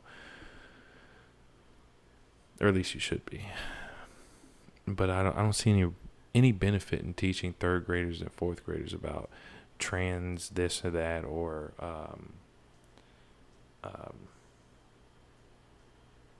about race. I mean, like, if you're going to, it should be strictly historical. Like there's no reason to even bring up what do people look like necessarily. I don't see why it's pertinent. Like, you can bring up a nation that attacked us, or a nation in the context of historical facts, without even necessarily saying they look like this, they look like that. I don't see why it's necessary. They're kids. They're not retarded. Like, they'll see from the world that they inhabit and experience alongside their parents, and how their parents respond to things. That's who should teach them about sex and about other deeply personal things. This isn't about 1 + 1 = 2. This isn't about being able to spell words correctly and write coherent sentences. These are things that are more subjective, that should be left to the individual to determine, which means the head of the household, or the head of the family, or the family in general, that child, once they become a person who's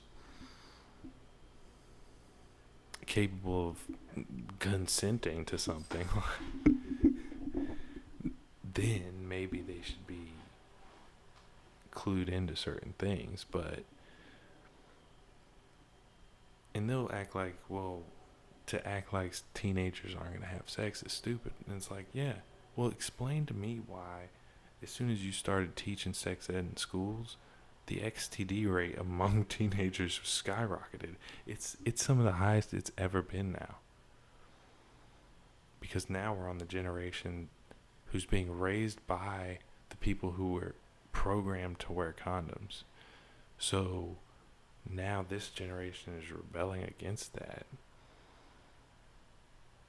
And it's syphilis and chlamydia city.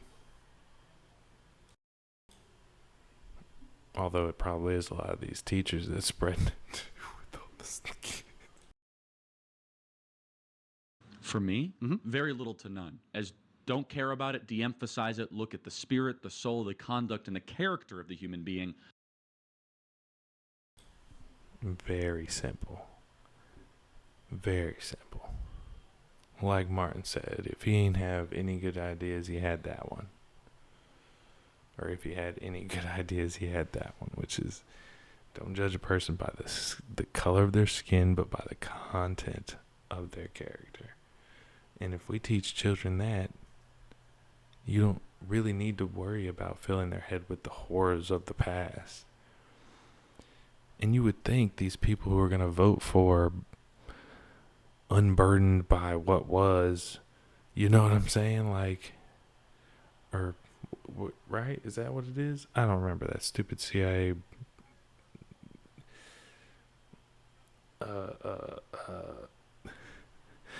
AI generated statement. If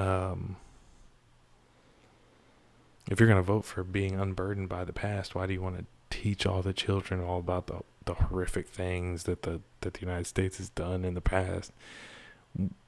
Especially when you're framing it that way. You're not even framing it in the context that those things actually took place in. It's wild. Their skin color means nothing. Not saying that you should start to emphasize, organize what people look like, because therefore it means something that we're going to tell you. A great example is that this is the textbook definition of stereotyping, right? Is that if you see a black person, you don't know their history. Mm-hmm. You don't know if... And that is wild. Like, that a lot of these groups on the left that are like supposedly in favor of black people are, how do I put it?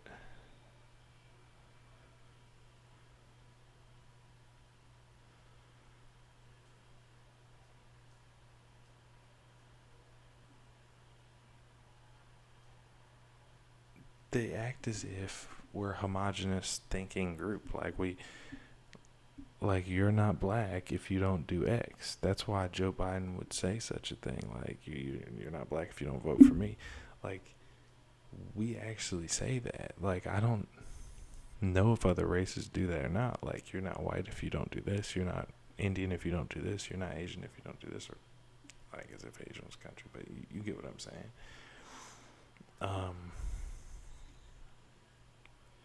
Maybe about certain things, something very traditional or something, I could see. Like, you're not, I don't know, I don't know other nations' traditions well enough to really speak on them, but,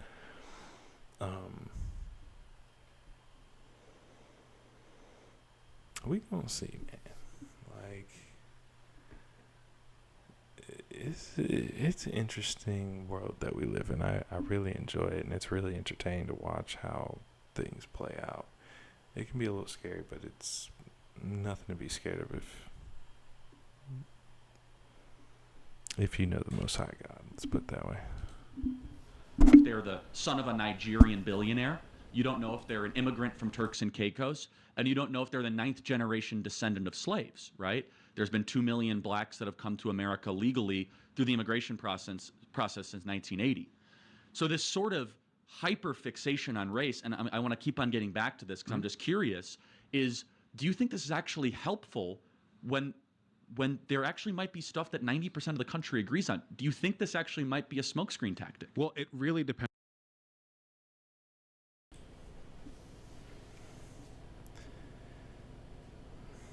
I really don't have much to add to that.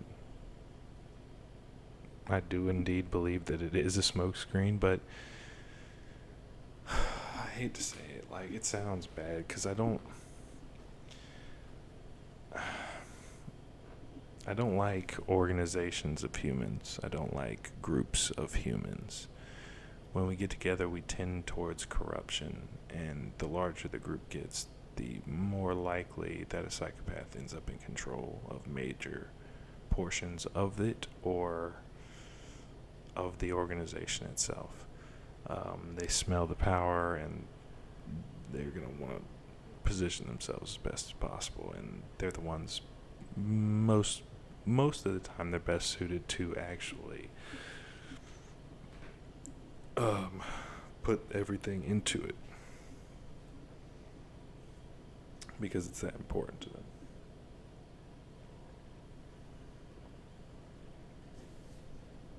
There's that role of malevolent people. You have to acknowledge that they exist. So I don't vote either way. But I do find it interesting to see the arguments that are being made. And consistently, from an outside perspective, someone who doesn't have an emotional investment to either party or either team. It seems as though conservatives have better arguments. And their arguments seem to be based on results, not, on things in practice, not theories or slogans or platitudes. So,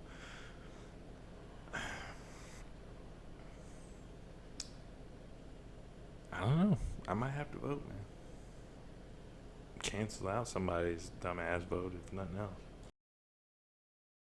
Depends on what's being taught. So here are some things I obviously don't want taught. One group is better than another. Of course, black people are like this, white people are like this. That is this being isn't- taught in some schools.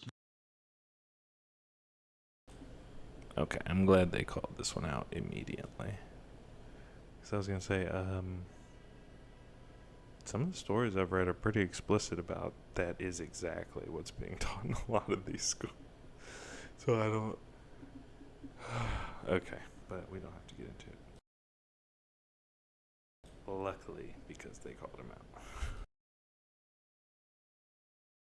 There Just are so we're some clear. schools that do that, and while I would look to see their curriculum mended, I don't. Again, I just don't want to implicitly agree with like a state ban. I would see adjustments done.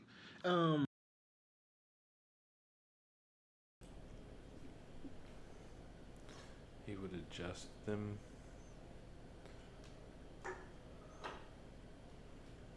I mean, he has to be able to see how it's probably not a good idea long term. He's not stupid. Well, yeah. Anyway. That's twice now. I done forgot. What you doing, buddy?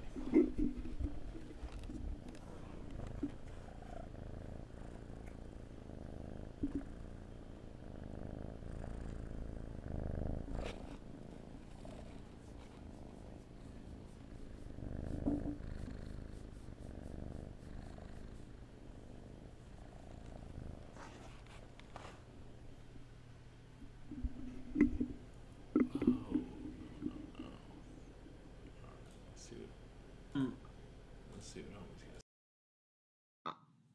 But if you're teaching critical race theory in schools, I really want to know what that will look like when you teach it to a third grader or even an elementary schooler, even a middle schooler. A third grader, even an elementary schooler, even a middle schooler, even a high schooler. You're teaching them,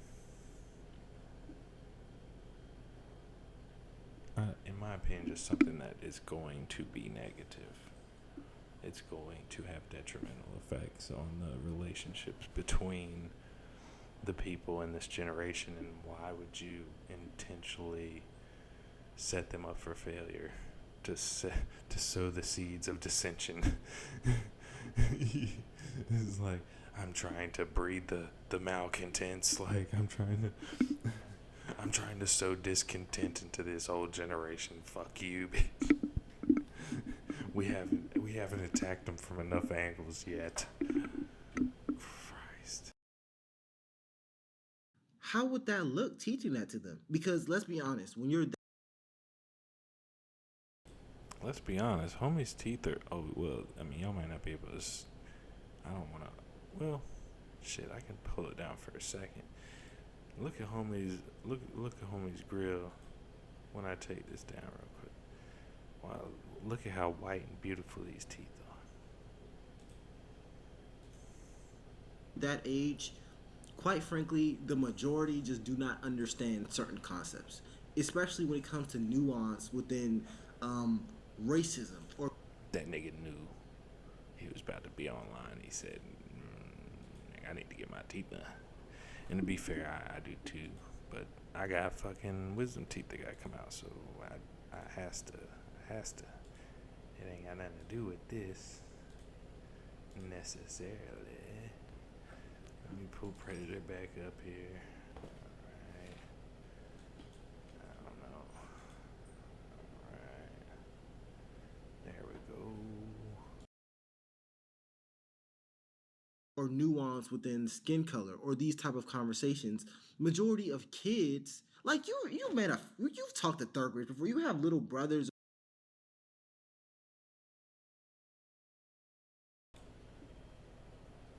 Hey, yo. Pause.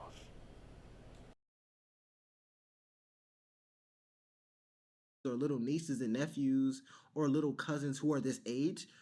If you were to really sit down with them and try to have a real conversation, not changing any rhetoric in how you speak, have a real conversation and explain the nuances within race or racial dynamics or affirmative action dynamics.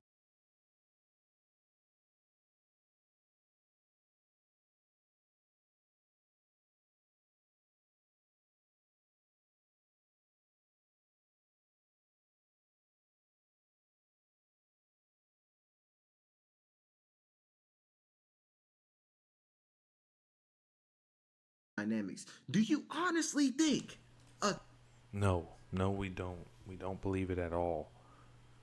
I'm sorry. You, they don't know what the word nuance means. You can't teach them that shit. You can't teach them anything that requires life experience to understand. That's why we stick with what's immutable, what doesn't change, the laws. We try to teach them the perimeters of the box. You know what I'm saying? This is how things function on the playground. Go on out there, have some fun. Like now you know like where the boundaries are. And here are ways that you can play the game. Go out there and play.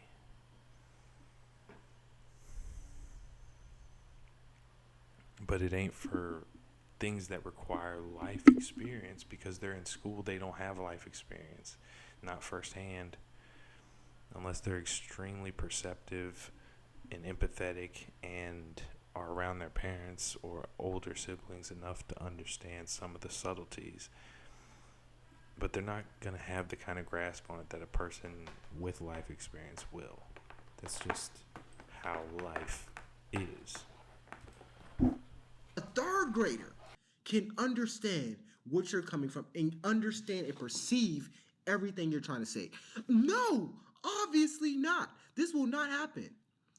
It will literally not happen. So the fact that we're trying to sit here and pretend like teaching kids these type of concepts is ever a good idea, we are just lying to ourselves. But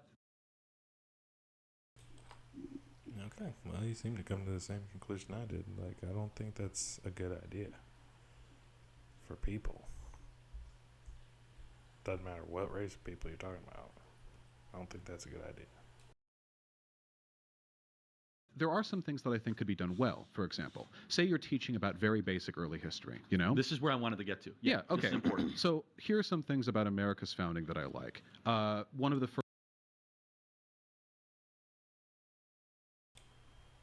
I wonder if he's going to say when the democracy was founded. I wonder if he ever says the Pledge of Allegiance, if he ever says, into the democracy for which it stands, one nation under God, indivisible. Or if he says, and to the republic for which it stands. People don't understand the difference, but one protects everybody's liberties and one protects 51% of people's liberties or rights or whatever.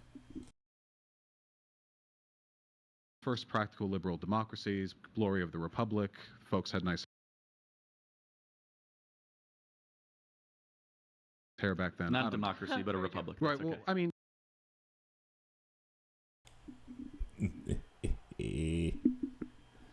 Sorry.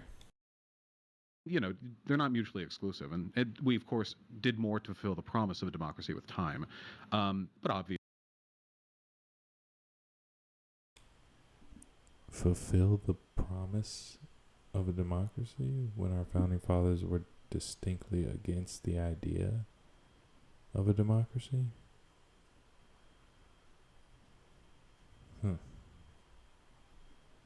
They knew that would just be mob rules. Obviously, when America was founded, it was a slave state. 1 in every 6 people in America at that time was human property. I don't know why people make this argument or bring this up. At the time that America was founded, all of the nations on the planet, well, not all, but I think the vast majority of them that we're aware of, were using slavery against their own populations. So this, I don't know, this indignation, like as if Africans didn't have African slaves, and as if Africans didn't have Slavic slaves. Like, I don't think they're in Africa right now crying for reparations. Although I do kind of feel like reparations kind of should be potentially talked about in some manner. Because once you start giving other people reparations for the wrong that the federal government has done to them, but the oldest example of it doesn't, well, not the oldest, the second oldest example of it doesn't get any recompense, that's it's a little strange. Like, at least that I know of, Native Americans got some. And Japanese Americans, not to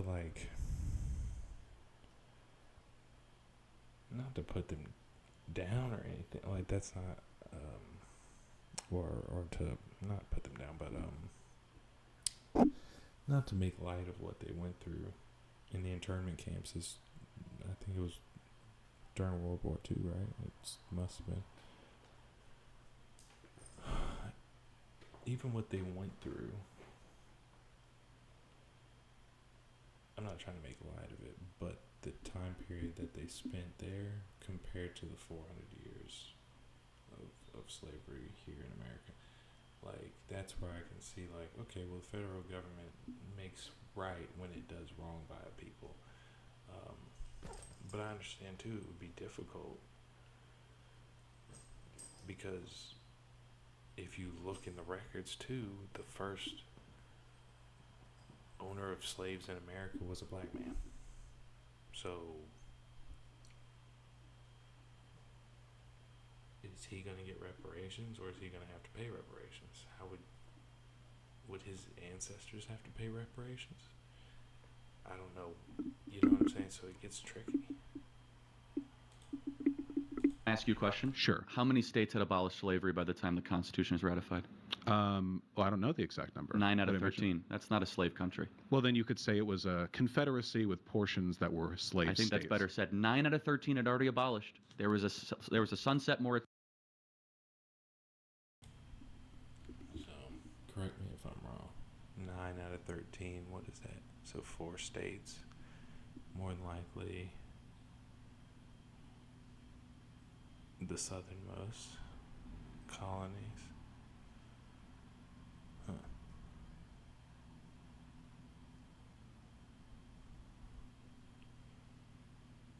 And you know what's kind of odd to think about? It's like, it almost seemed like Britain enslaved a bunch of people to use them to fight on their behalf if the colonies ever got out of line.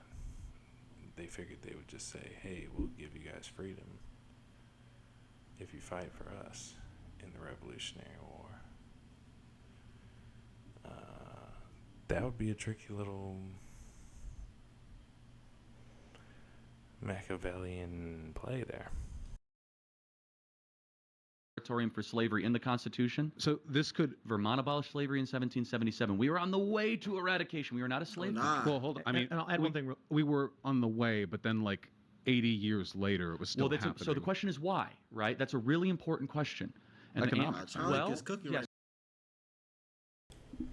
if states' rights are important, it should take time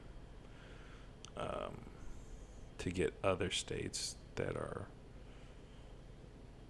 have a different way of life to agree to quit doing a practice that doesn't suit you as well in the public eye or the public sphere anymore.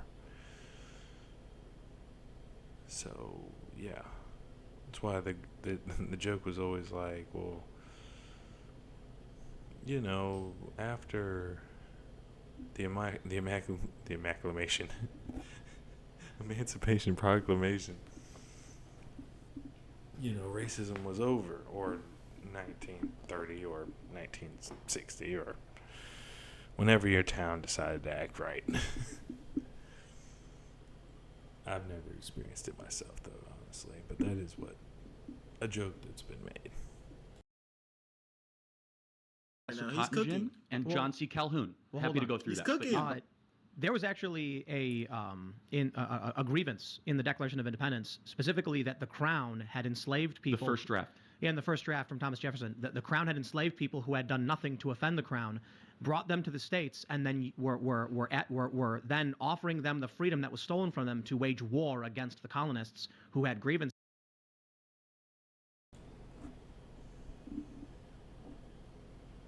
Damn.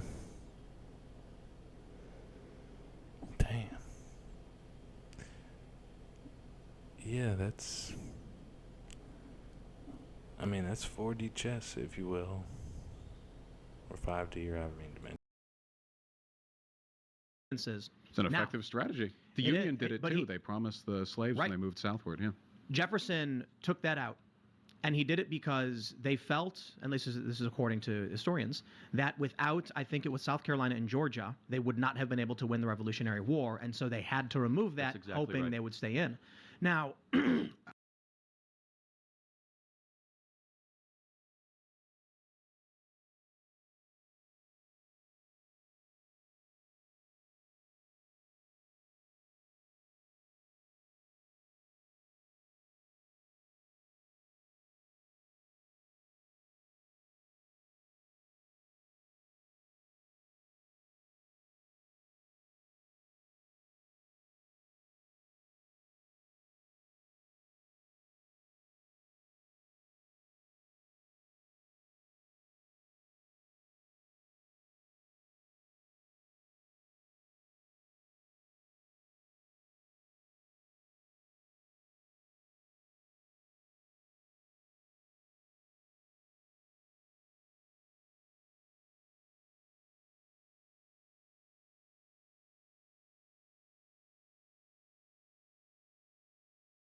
the reality is, I'll just say one more point.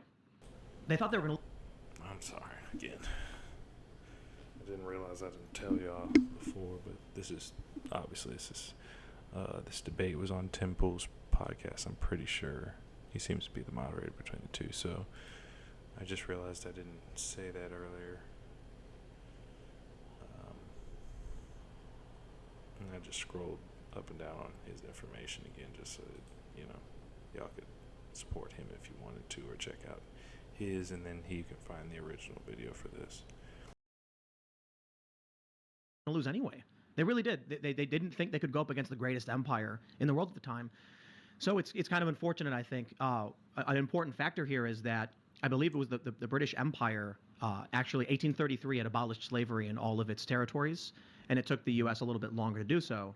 But I want to make sure I stress, this issue for the start of the country was contentious and ultimately led to violence because from the beginning, as Charlie pointed out, most of the states had already abolished this, so it was like people were ready to fight from the beginning. No, I just want to. Nah, he's cooking, man. They just cooked. They're cooking right now. They're cooking, man. This is crazy. Say to that, my understanding of the founding of America isn't as simplistic as the founding fathers were evil because X or Y. I recognize, of course, that, and I appreciate that. There are incredible complexities to those issues, and also I'm not a historian. There are probably tons of things out there I don't even know that might change my opinion in the future.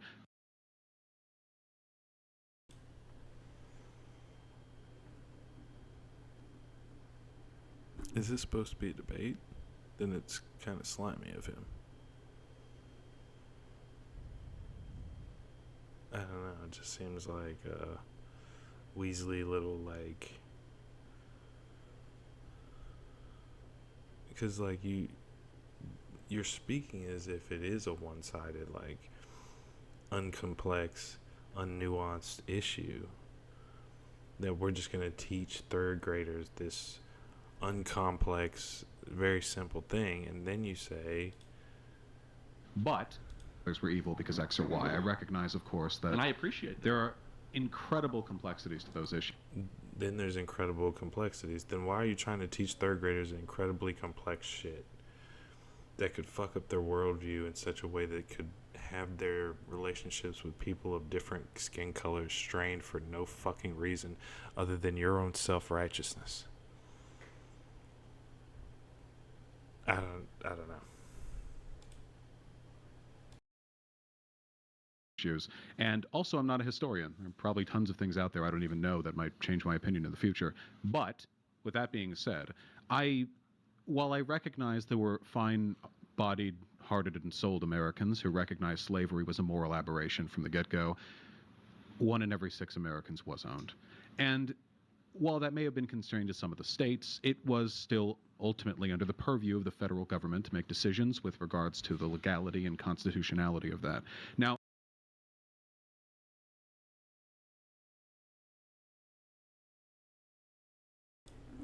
the entire world engaged in the slave trade.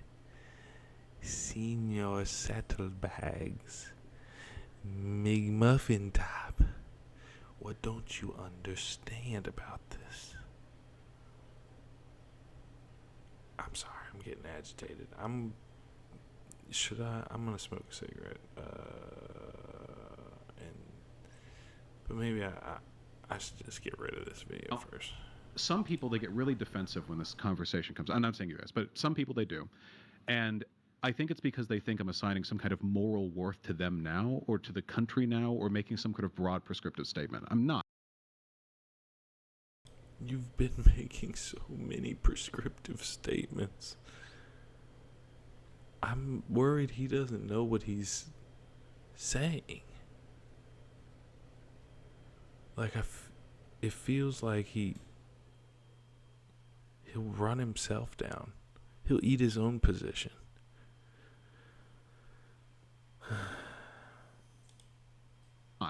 The only thing I'm saying is, when you're teaching history to a bunch of kids, you have to teach it all. At least you have to teach.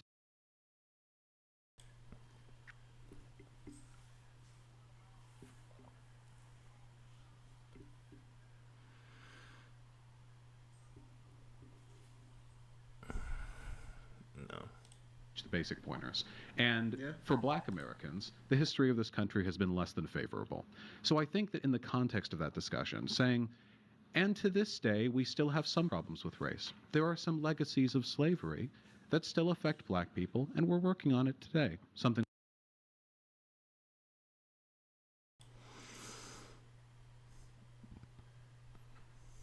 So you're teaching kids that you can fix past indiscretions with current indiscretions. Is that what it seems to be what you're suggesting? Like, by us teaching you to be racist towards white people, we're making up for the racism that white people, I guess, perpetrated on y'all a couple hundred years ago.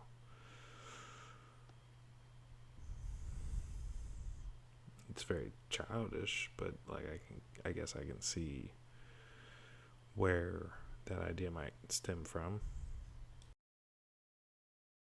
Like that. That's a kind of racialization that I'm in favor of, because it doesn't encourage stereotyping, it doesn't encourage discrimination, it just encourages a base awareness of some serious problems. So, but that's not happening, right? Is that largely what we're seeing through school districts like Chicago and in Washington, D.C., and the entire California school system, representing 10,000 schools and 6 million students. I've seen the The documents on those. Yeah, is that it doesn't have that kind of nuance and complexity that you just presented, right? And I think that's also a really good point. And this is why I say I really have.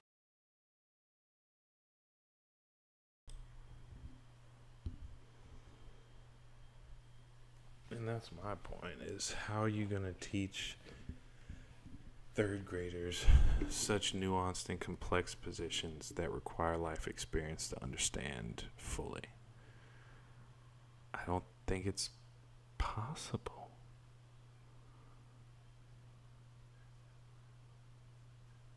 But you could teach them to hate people pretty easily. Have a hard time saying that something is inherently wrong. And I'll never say this because I'm objective. I'm sorry. Nothing is inherently wrong with the left or the right if everything was on paper. And the reason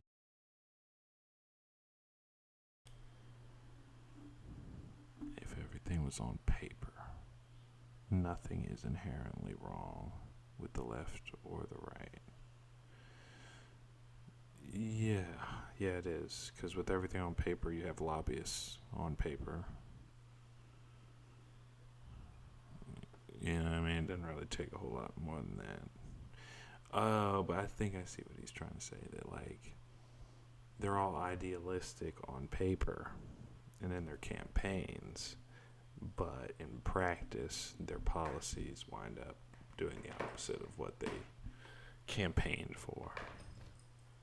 Binks, what are you doing?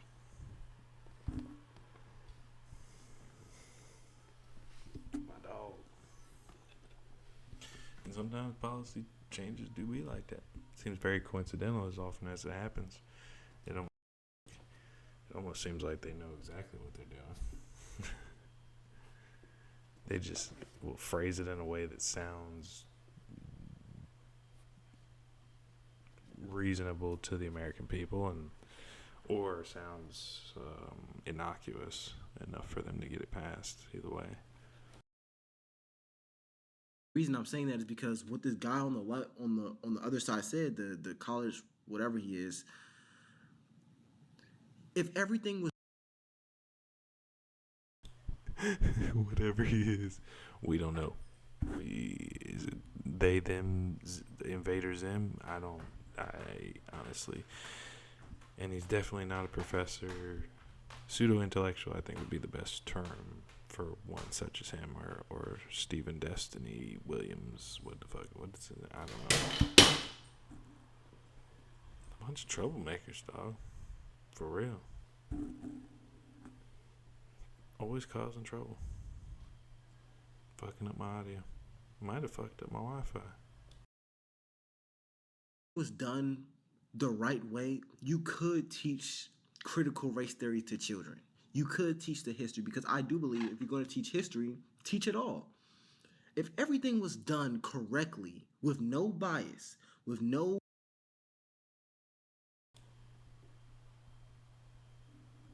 Do you understand how long it would take to teach all of history? You wouldn't start with people who have no life experience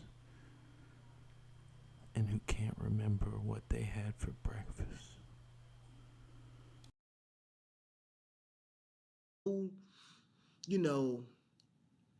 hidden motives. You can teach this to kids. You can. But the problem is that in America, it's not. And that's what Republicans or conservatives are saying. They're not saying something is inherently wrong with teaching history. They're saying their children are being brainwashed.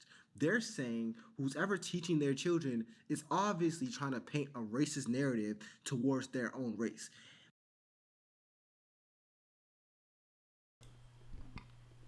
As if most of fucking media doesn't do that as it is. Now we got the kids going to school and getting beat over the head with that shit. Can you imagine what an Asian or Hispanic person is thinking about, like, in that situation?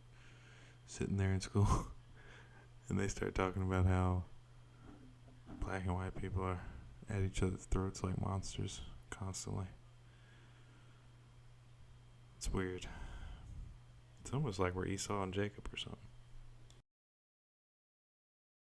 Neither side is wrong. The left, or I wouldn't even say the left, but him particularly, and people who think like him are saying this concept is not bad. But what Charlie Kirk is saying, and people who would side with him, is saying, yeah, the concept itself was not bad, but the reality of the situation is these children are growing up to hate their own skin, or they're growing up to hate other people's skin, or they're growing up brainwashed. That's what's happening now.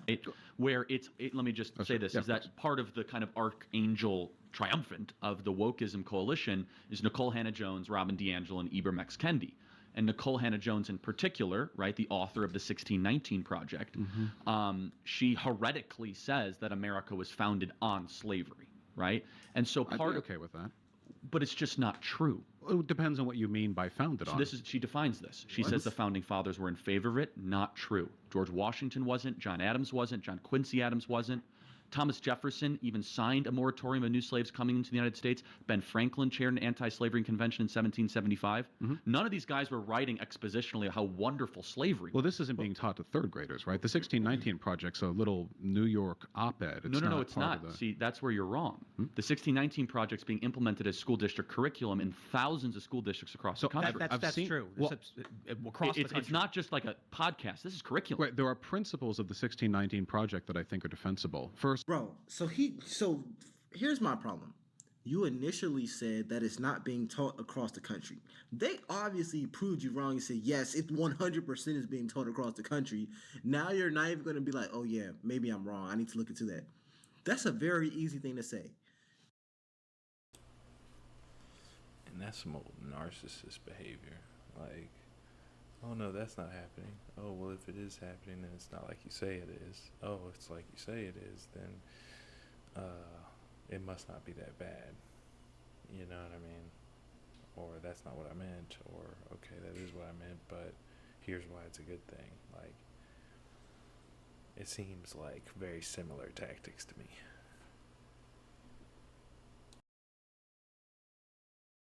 You're just going to double down on your already biased point of view and say, well, maybe some parts of it should be taught.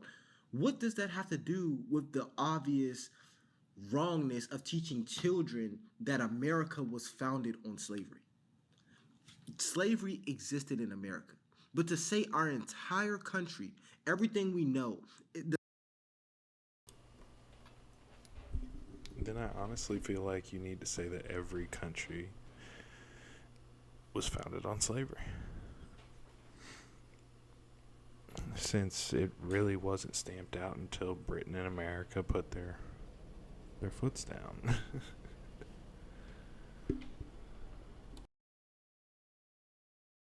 The foundation of our country is pure slavery. What are...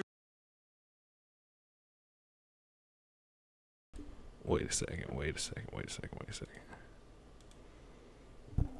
Because I was about to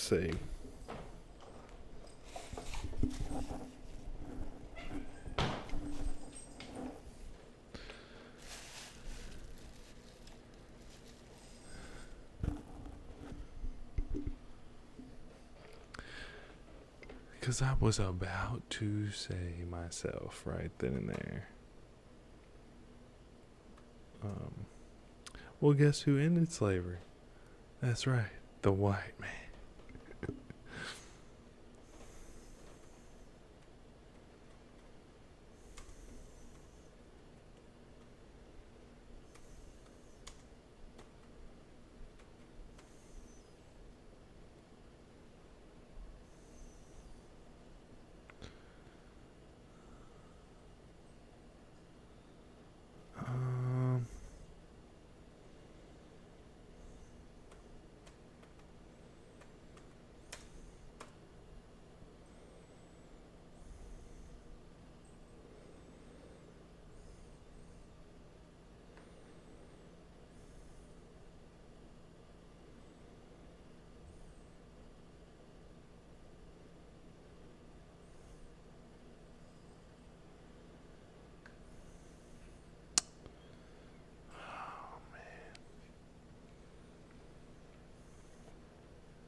Come on, man. Origin of the species. What? How they came to be. No. What? Can you imagine Tatum just explode through. Oh, wait a minute. Let me see. Okay, right there. This right here. Oh my God. Okay. Well, what if I do,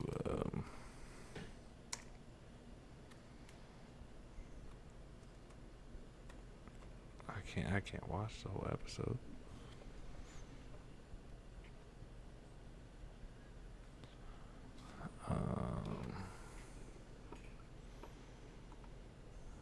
A scourge.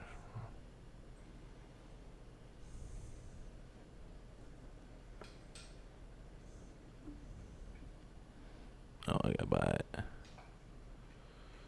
Damn, bro. That sucks. It's just like one line. I mean, I was gonna let it play a few lines, but oh well.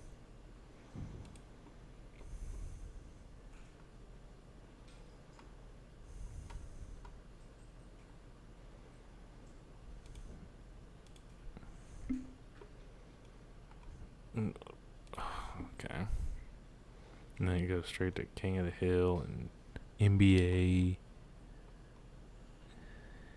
Yeah, it makes perfect sense. Oh well. I done got distracted. Are you teaching young children? What benefit does that have for young children? That's a better question. When you teach a young white boy, a young white girl, or a young black boy or a young black girl that your country was founded on slavery, what does that make them believe? How does that aid them in their life? I'll give you one hint. It does not. And my problem is that you could have just said, you know what, I'm wrong, I'm going to look into that. You didn't say that. You said, well, some concepts of this idea should be taught to school. Come on, man. First of all, we as Americans tend to think of the founding of our country as its legal founding, you know? But the legal founding of the United States didn't really mean much for us. Yes, the law. The thing that all the citizens are under. The thing that binds us together as a nation. Why would we think that's important? I mean, I know why you don't want it to be important, because you don't have any morals, so you'd like to just do whatever you want to do. I'm kind of making an assumption based on the character that he seems to be portraying. But that is what comes across to me. I don't see anything behind his eyes.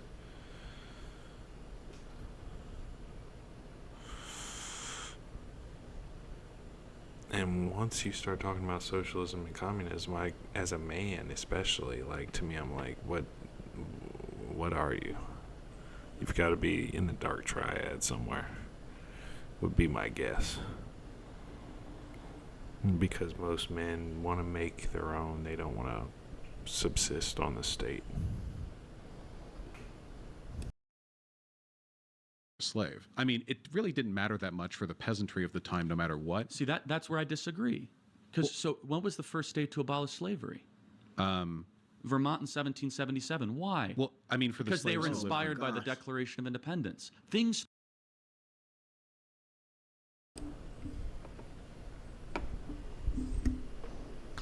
The Declaration is the one that's, we hold these truths to be self-evident, correct?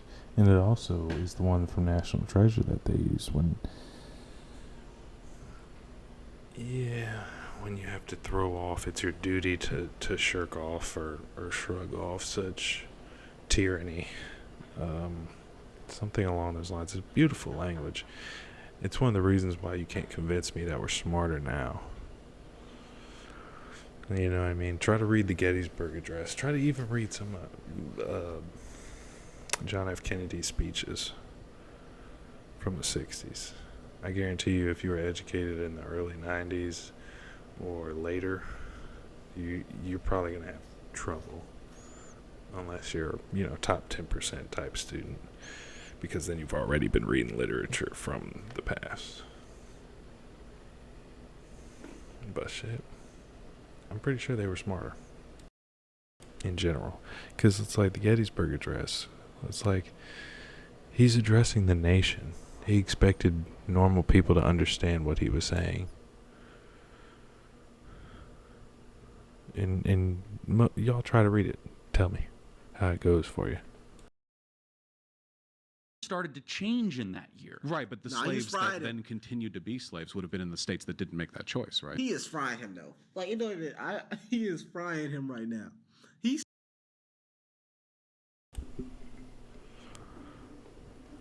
like Kentucky Fried motherfucking Volsh in this bitch. But I mean, what are you gonna do? What can you really say to somebody like this? It's interesting because you want to hear different viewpoints from your own, but sometimes when I watch people, and if it is a debate, then you're not there to convince, and you're not there to be convinced. Well, not the other person. You're trying to convince the audience of your argument.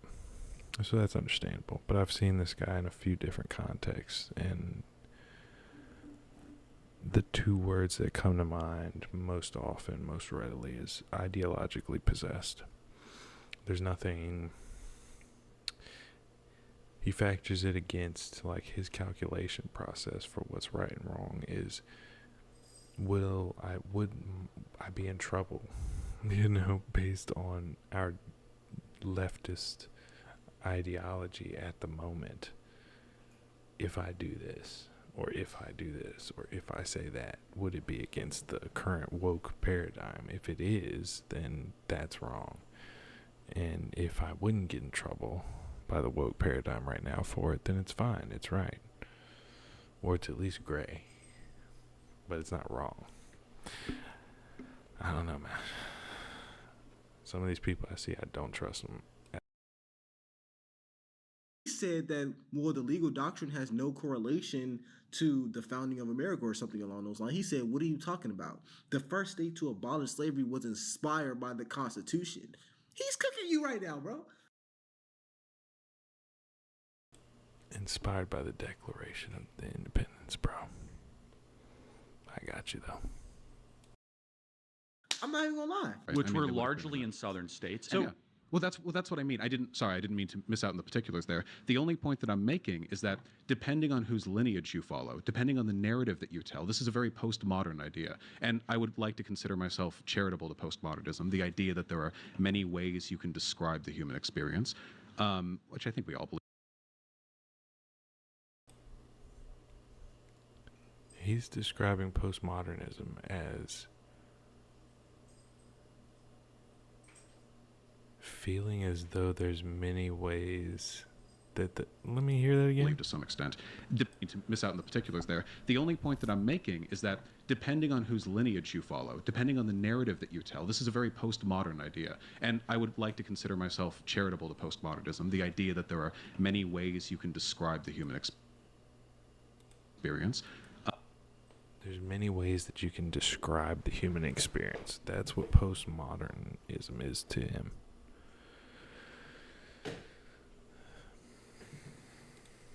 Let's take a quick little tangent. Let's just see what. Let's just see what Google says real quick. Oh no, this is YouTube.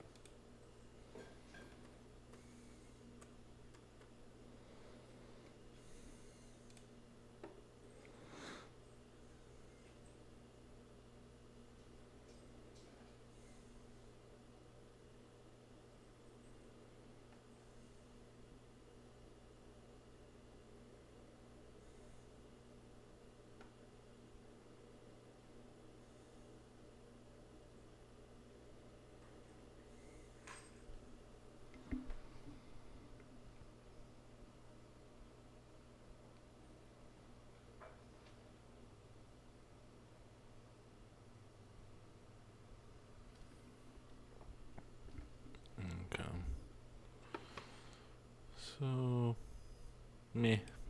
Okay. Which I think we all believe to some extent.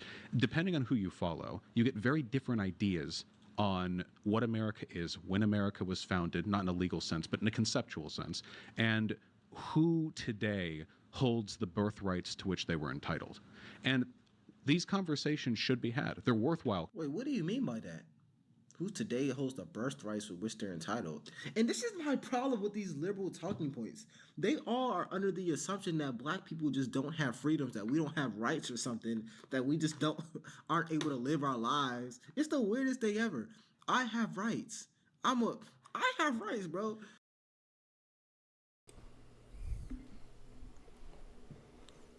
Well, I don't feel like I'm oppressed, nigga. Like, any more than anybody else. I feel like if you save your money, graduate from high school, you read, you take care of your body, you work hard, at least 40 to 60 hours a week, you can survive in this motherfucker. And then if you take care of your money, save your money, save 10%, live beneath your means, now all of a sudden you can start making investments and you can move from lower class to middle class to upper class if you're willing to be patient and be smart with your money. And what's the term? Delay gratification. That's right. But no, we're not oppressed, and there's no white privilege, black whatever. There's pros and cons to everybody's position in life, and pros and cons to everything. Almost everything. I don't like absolutes. I went to college just like everyone else. I have a job like everyone else. I have literal every single right. I've never been denied my freedom. What are you even getting at right now? It's really kind of racist, man. Like, you just think that just because I'm black or something, I wasn't born with the freedoms or something. Like, nah, man, I promise I was. Conversations to have. I've seen some of the curriculums in these schools.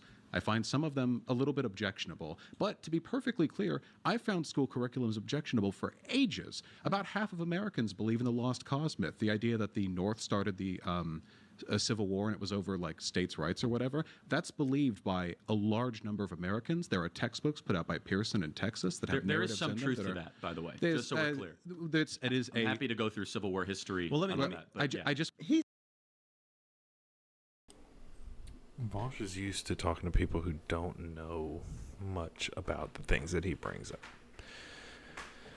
So when you happen to know a lot about the Civil War and what started it, and so and you're quick on the trigger with it, like there's really nothing that he can say without exposing himself, I feel like. He's getting cooked, man. He's getting cooked. But if you want a part 2 to this video, please let me know, because I would love to continue this video, man. This is a good one. Miss LFR Jojo, you have any suggestions for me? Comment down below. And I'll see you guys in the next video.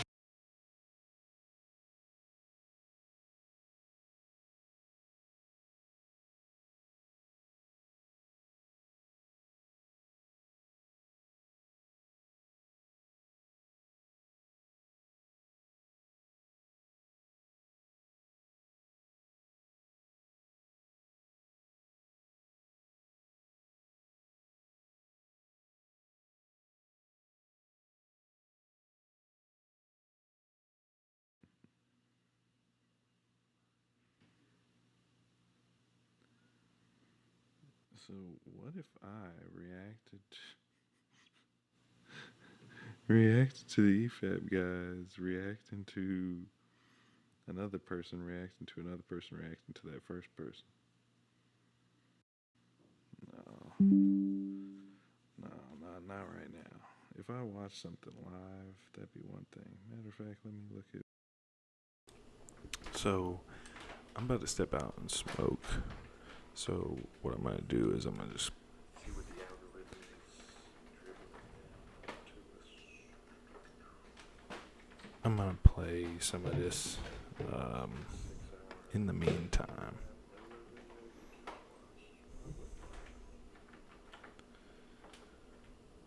if it'll let me.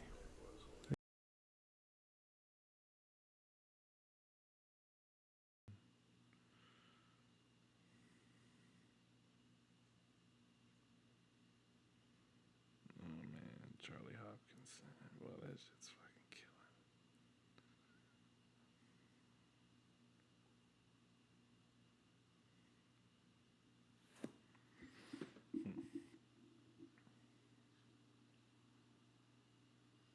So,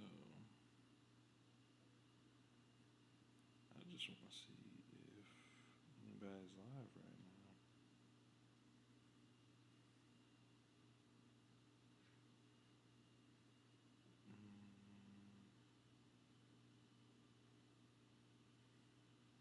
Let's check EFAP real quick. Every frame pause, not every frame of painting.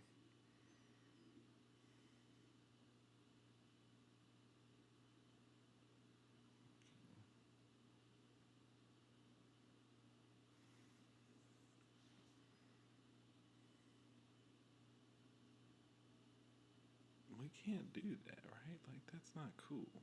I don't think. Like, cause I mean, but I want to watch. So,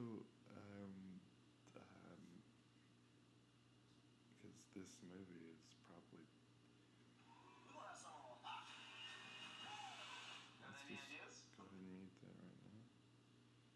Oh, can I like maybe mirror it or otherwise alter the image in some way? Let me come over here.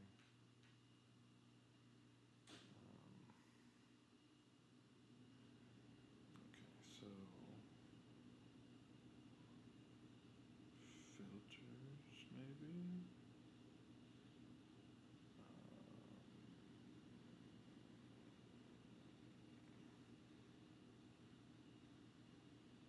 I can't even see the shit. Whoa.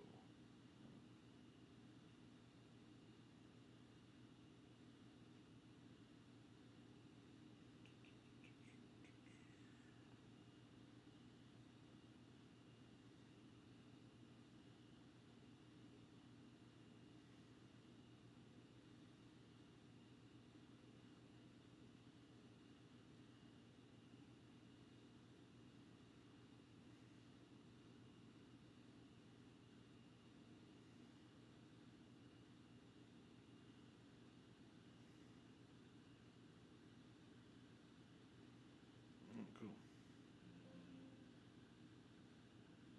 Am I streaming all this right now? I'm not, am I? I hope not. I hope it's just me. My goodness. Okay.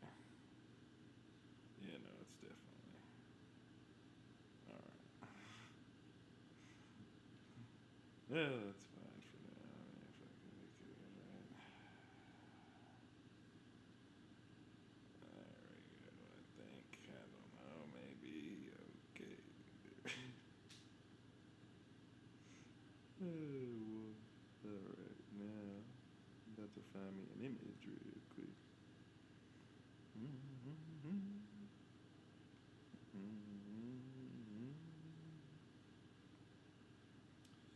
me see here.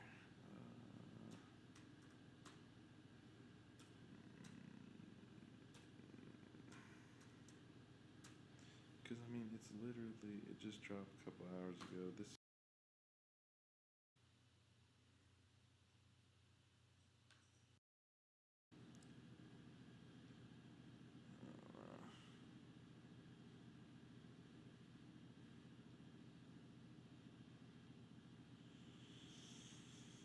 Well, then where the fuck did it go?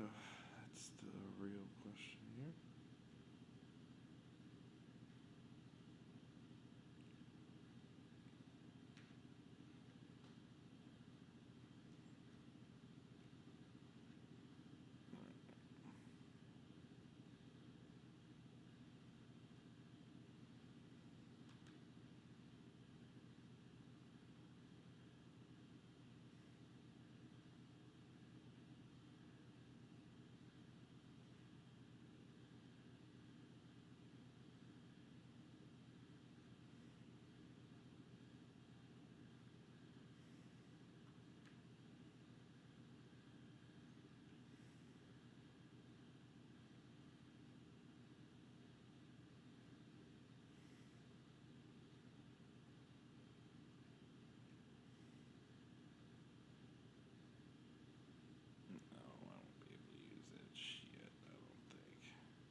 frustration right here, just not giving a fuck. It's alright, we work these things out and then we won't have to, but you might as well stream it. I don't see why not. Desktop. I doubt it's gonna work, but oh, it ain't even gonna pop up. No. Okay. Gotcha.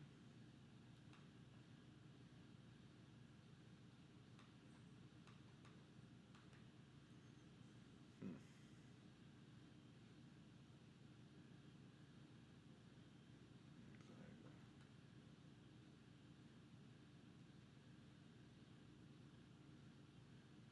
Save as a type. Oh, you piece of shit.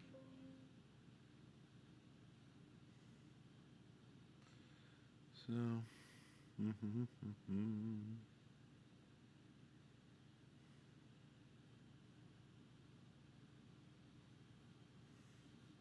that weird?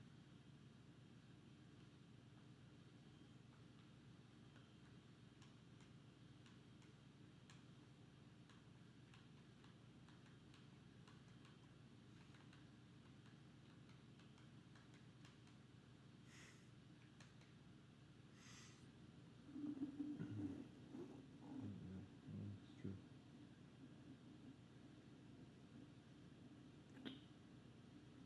Shit.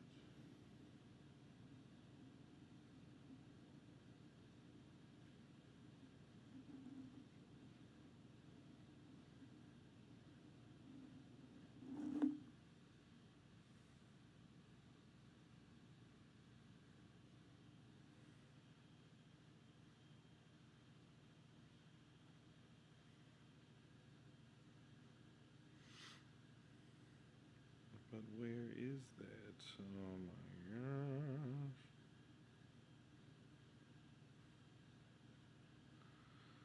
It's alright, we'll figure that out too.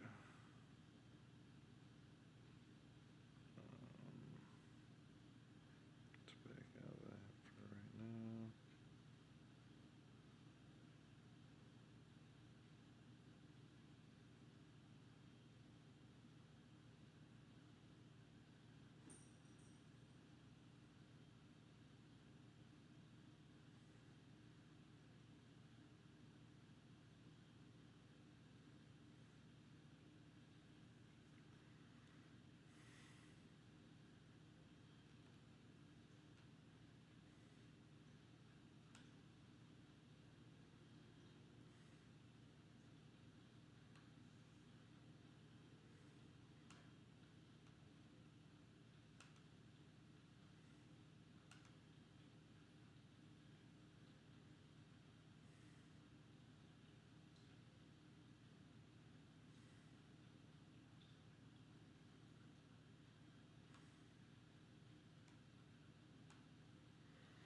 I'm doing all the work, motherfuckers just bouncing around and shit.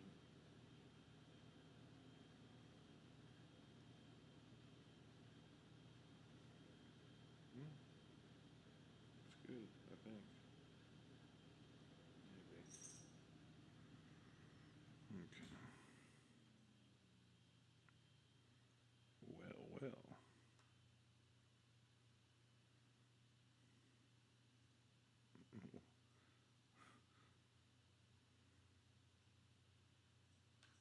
Oh, right, my bad. So,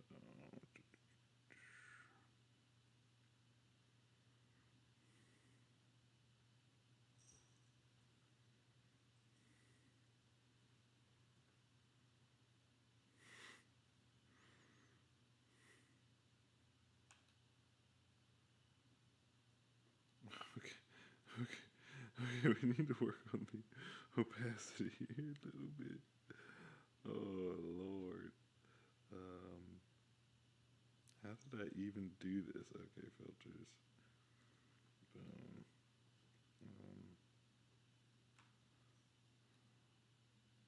I don't understand. Like, what do you think I should do? You think that?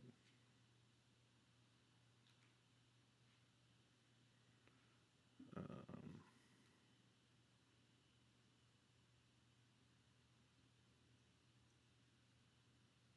It's something. Wait a minute.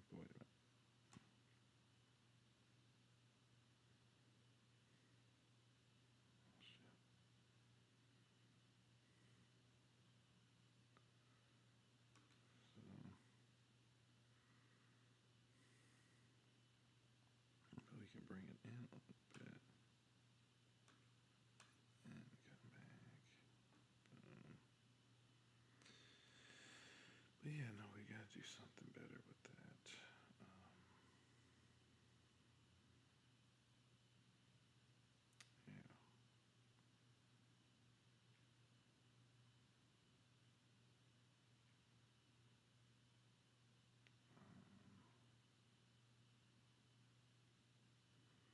Okay, and then maybe drop it down.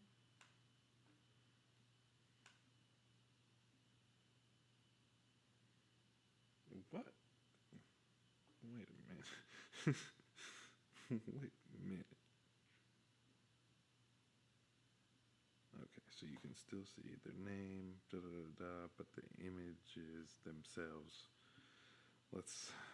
Oh, I don't know. I'm assuming the guys know what they're doing better than I do, and I'll try to stay in their vein of things. If I just want to, I want to watch it. I'm doing all this just so I can not be just stealing their material because that's not what I'm trying to do. But I legitimately just want to watch this shit. I think they're about my age, too. It's funny how, even though Mahler's I don't know about leftist, but like, seems to lean more liberally from what I've heard him say, just by the laughing at the thought of being considered.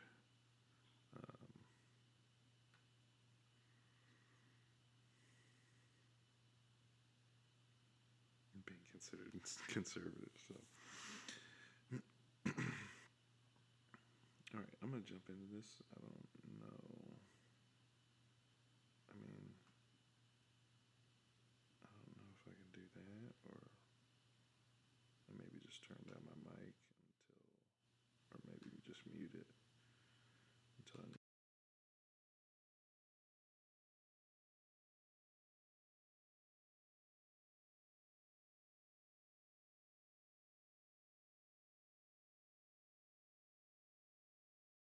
Like an alien necromorph on it, and the other one had a little face hugger on it. A necromorph.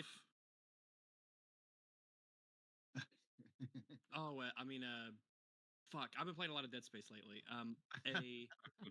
It's okay. Xenomorph. There you go. They had the big black xenomorph. Why would you say that? They're both cool. They're both great.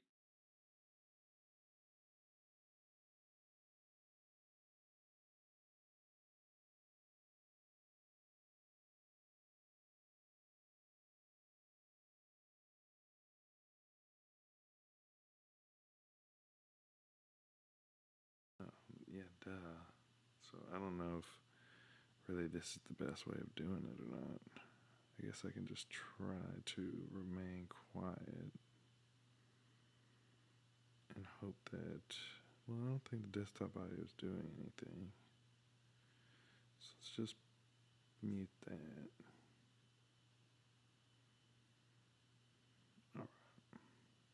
All right. But one had the xenomorph on it, one had the face hugger on it. They were $15 each. So didn't get one of those. Even though I guess. Nigga, is he saying they're selling face hugger merch?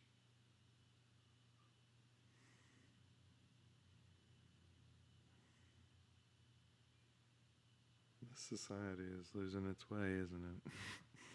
Technically, they're not specifically Romulus related. They're just generally, if you're an Alien fan, those would kind of, I guess, be a thing you could get. I don't know if they said Romulus on them, then you wouldn't want to have it in your house. But if they didn't, then you could have it just be like a general kind of. Get some touch-up paint and take out the Romulus part. Get some black touch-up paint. Yeah. Just keep the Alien and then remove the right.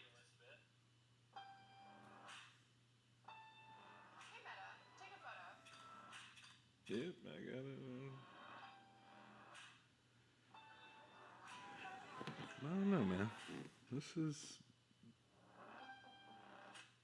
not a movie I always can watch. It's a scam. Oh my god. It's a scam. So I have this like little neighborhoody theater that not too many people go to, which is great because I'm like, I have a chance to get a popcorn bucket. And I get there on the first show, they are gone. So I go to eBay, right? Because I promised Chris a popcorn bucket. And I got it for him for way more than I would have paid for it. For this movie, yeah, there's a dude who has 50 popcorn buckets of the alien heads. Like, how'd you get 50, mofo? Oh yeah. Oh yeah. Well, I guess if you don't have a life to get in the way of you collecting alien pop.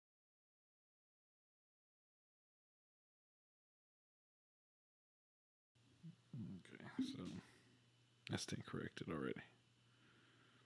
I'm trying to do too much.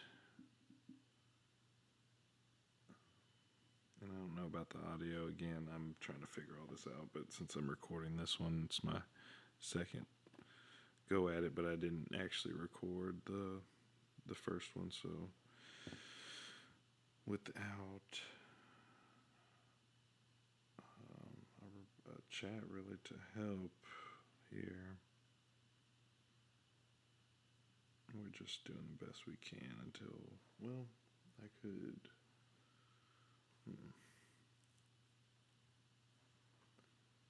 But then we're just going to hear an overlap.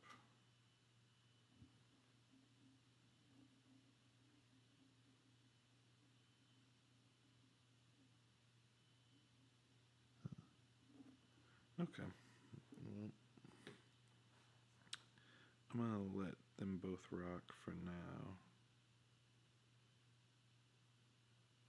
No. Fuck that. We're going to mute ourselves. I just wish there was a faster way for me to unmute myself on here. It might be.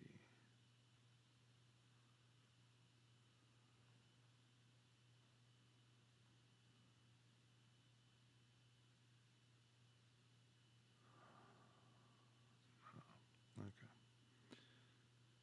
So apparently it was face hugger popcorn buckets.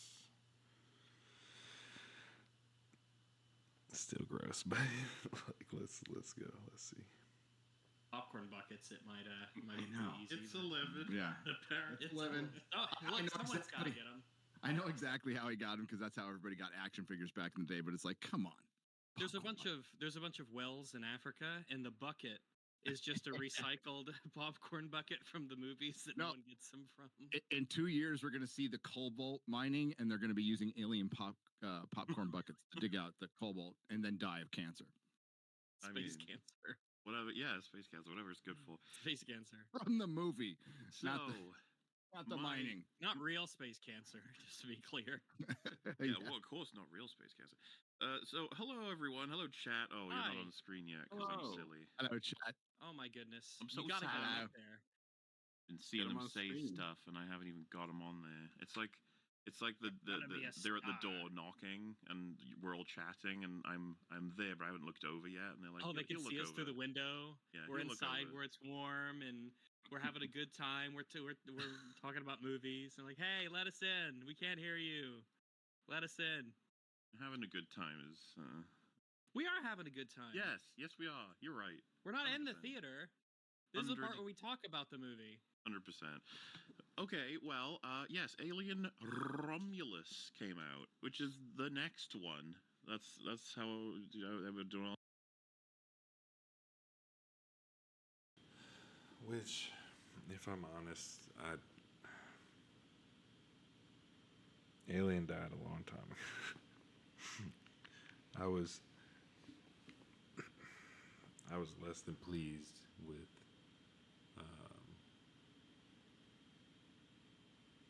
the third Alien film, right? No, I'm sorry. I'm thinking of I'm thinking of Alien vs. Predator and Alien vs. Predator Requiem, and then I stopped watching those films because they made the fucking mistake of putting the whole plot in and some of the big reveals in the trailers. I don't understand. Romulus did look like it was going to get back to more, well, a better horror element than what I've seen from the last two that I have seen watch people review, obviously, because I wasn't watching that shit. But from the trailer alone, I could tell that was not, these movies weren't going to end well. But let's see. I'll say about it other than that. Oh boy, it took Alien 3. What's your type? Alien 3. Just 3. Almost cubed was the thing, right? Remember that? Okay. Yeah. Three. Alien cubed. We have Alien 4 Resurrection. Yep. Then we have. That's when Prometheus happened, right? Well, Prometheus is versus Predator. A lot of people don't count that though. Yes. I don't. I think that we should. All the other ones either. What a wonderful film that was. AVP's better than several films. True. And several Predator films. So we had. Most of them. Let's see. Then after that, we had Prometheus happened. Yes. And then. Covenant. I almost said Prometheus Covenant. Alien Covenant happened. Prometheus 2. Black Goo, Boogaloo, Googaloo. And then we have, then this happened. Yes. Unless I'm missing any. The next. This is too many. Nobody asked for this many. I like how I can watch their likes just exploding as we watch. And it's taken. Well, not that. Twitter by storm. Film culture by storm. Everyone's like, "Wow, Alien is back, everyone!" Isn't that great news? In the way that like a cancer could return, I suppose. Like you think it's dead, like you think you've jettisoned it into space potentially, but then it returns. Yeah, I suppose so. Everybody involved in this stream and in the chat is too young to remember Beatlemania. Have you ever heard of it? Big Bad Beetleborgs. Yeah, that was great. No. I love Big Bad Beetleborgs. You know what? I'm gonna reverse that. I'm just too old. I don't know, man. I had Power Rangers. Me and Tiza had the Power Rangers. I had the Godzilla. I had my Street Sharks. Everybody forget Street Sharks, man. You can't be sleeping on Street Sharks. For everything, so I'm sorry. I apologize to all of you. No, you're referring to the Beatles, the Brit. Damn, I forgot I was fucking. Oh no, I ain't muted, but I was supposed to be. Well, I don't even know what to do. We gonna see. Let's just do it the easy way, but we'll have a. Okay, let's do it this way. We're gonna mute the mic. Let him. British band from Liverpool. Yes, and they did a Beatlemania. It's kind of like Beatlemania, but worse.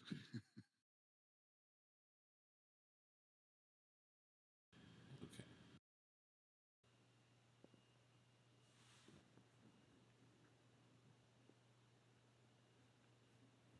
Okay. So I was born to do this. I don't really have a feeling I'll remember it, but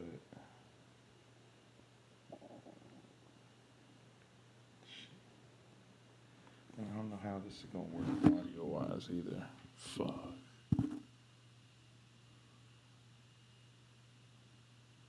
Well, we're just gonna have to record it so we can find out.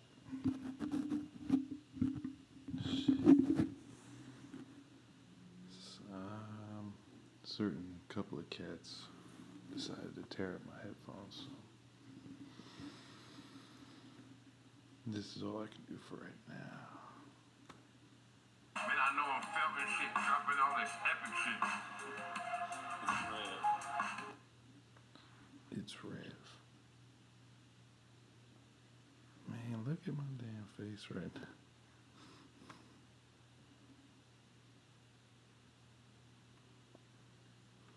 No, man. Shit's crazy. How many years ago is this? 9 years ago. Oh, yeah. All this epic shit.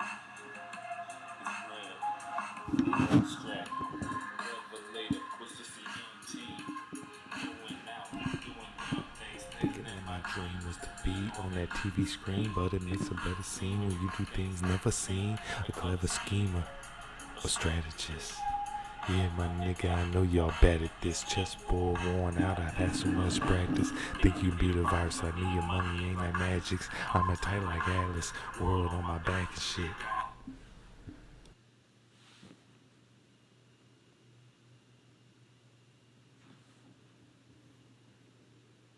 Did I say? Yes, yes, indeed, we did say that.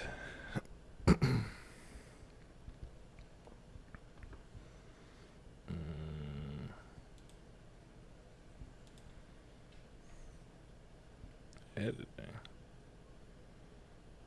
Oh yeah.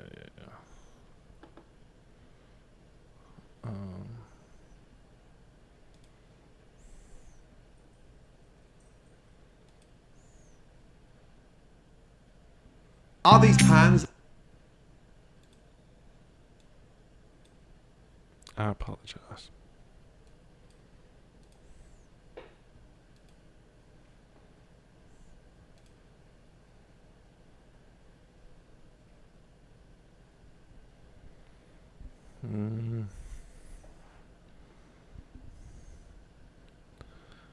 I should get some sleep, honestly.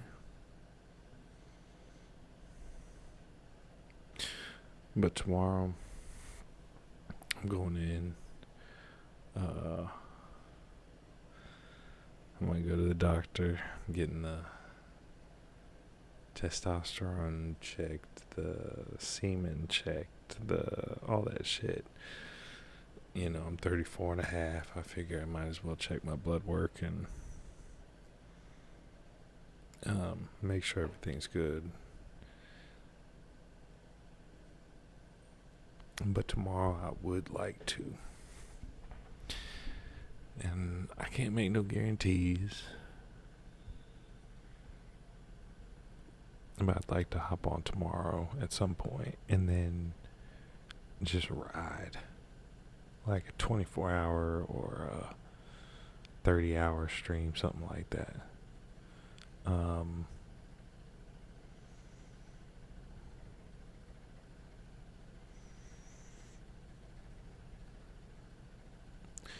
We shall see. But as of now, that is what my plan is. I'm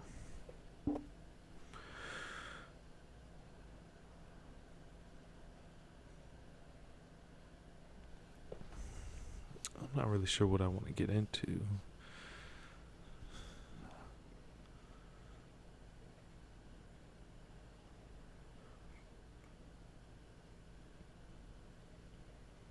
Yeah, I don't know. I guess I've been looking up a bunch of like conspiratorial stuff. So maybe we'll take a couple of steps off of that and do something something else. I don't exactly consider myself like a purveyor of politics or somebody who understands every in and out of it. But I do enjoy watching some of the political debates. So we might jump into a few of those. Really, some of those, if I pause and react, like some of them are 3 hours, and so if I'm pausing and reacting throughout, you know what I'm saying? Like, I might be on for a bit just looking at those. I'm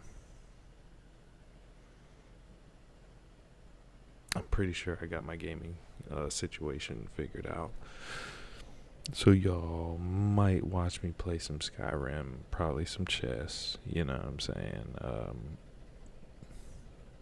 I'll probably log in, sign up, whatever, for the chess.com and actually start to get a score going, get back in the groove of actually playing again.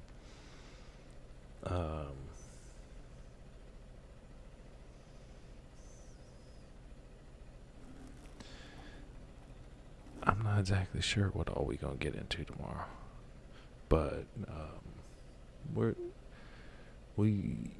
I've got an eclectic taste, so like it might not be the most marketable or the most easily packageable set of ideas or set of streams or videos or clips or whatever, but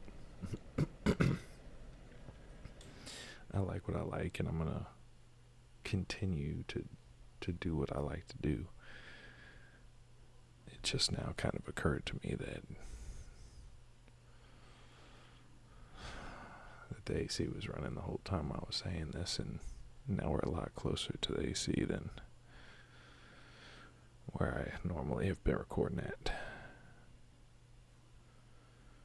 But hopefully it came through clear. That's another reason I'm going to jump off, is so that I can watch the stream back and get an idea for how things came across, the audio, yada yada. I don't think I have anything else to say for the moment. Y'all stay blessed, stay free, stay safe, stay armed. Hope you and your people never harm. It's thanks to Zebra the Predator saying, yo, it's been real. I'm out.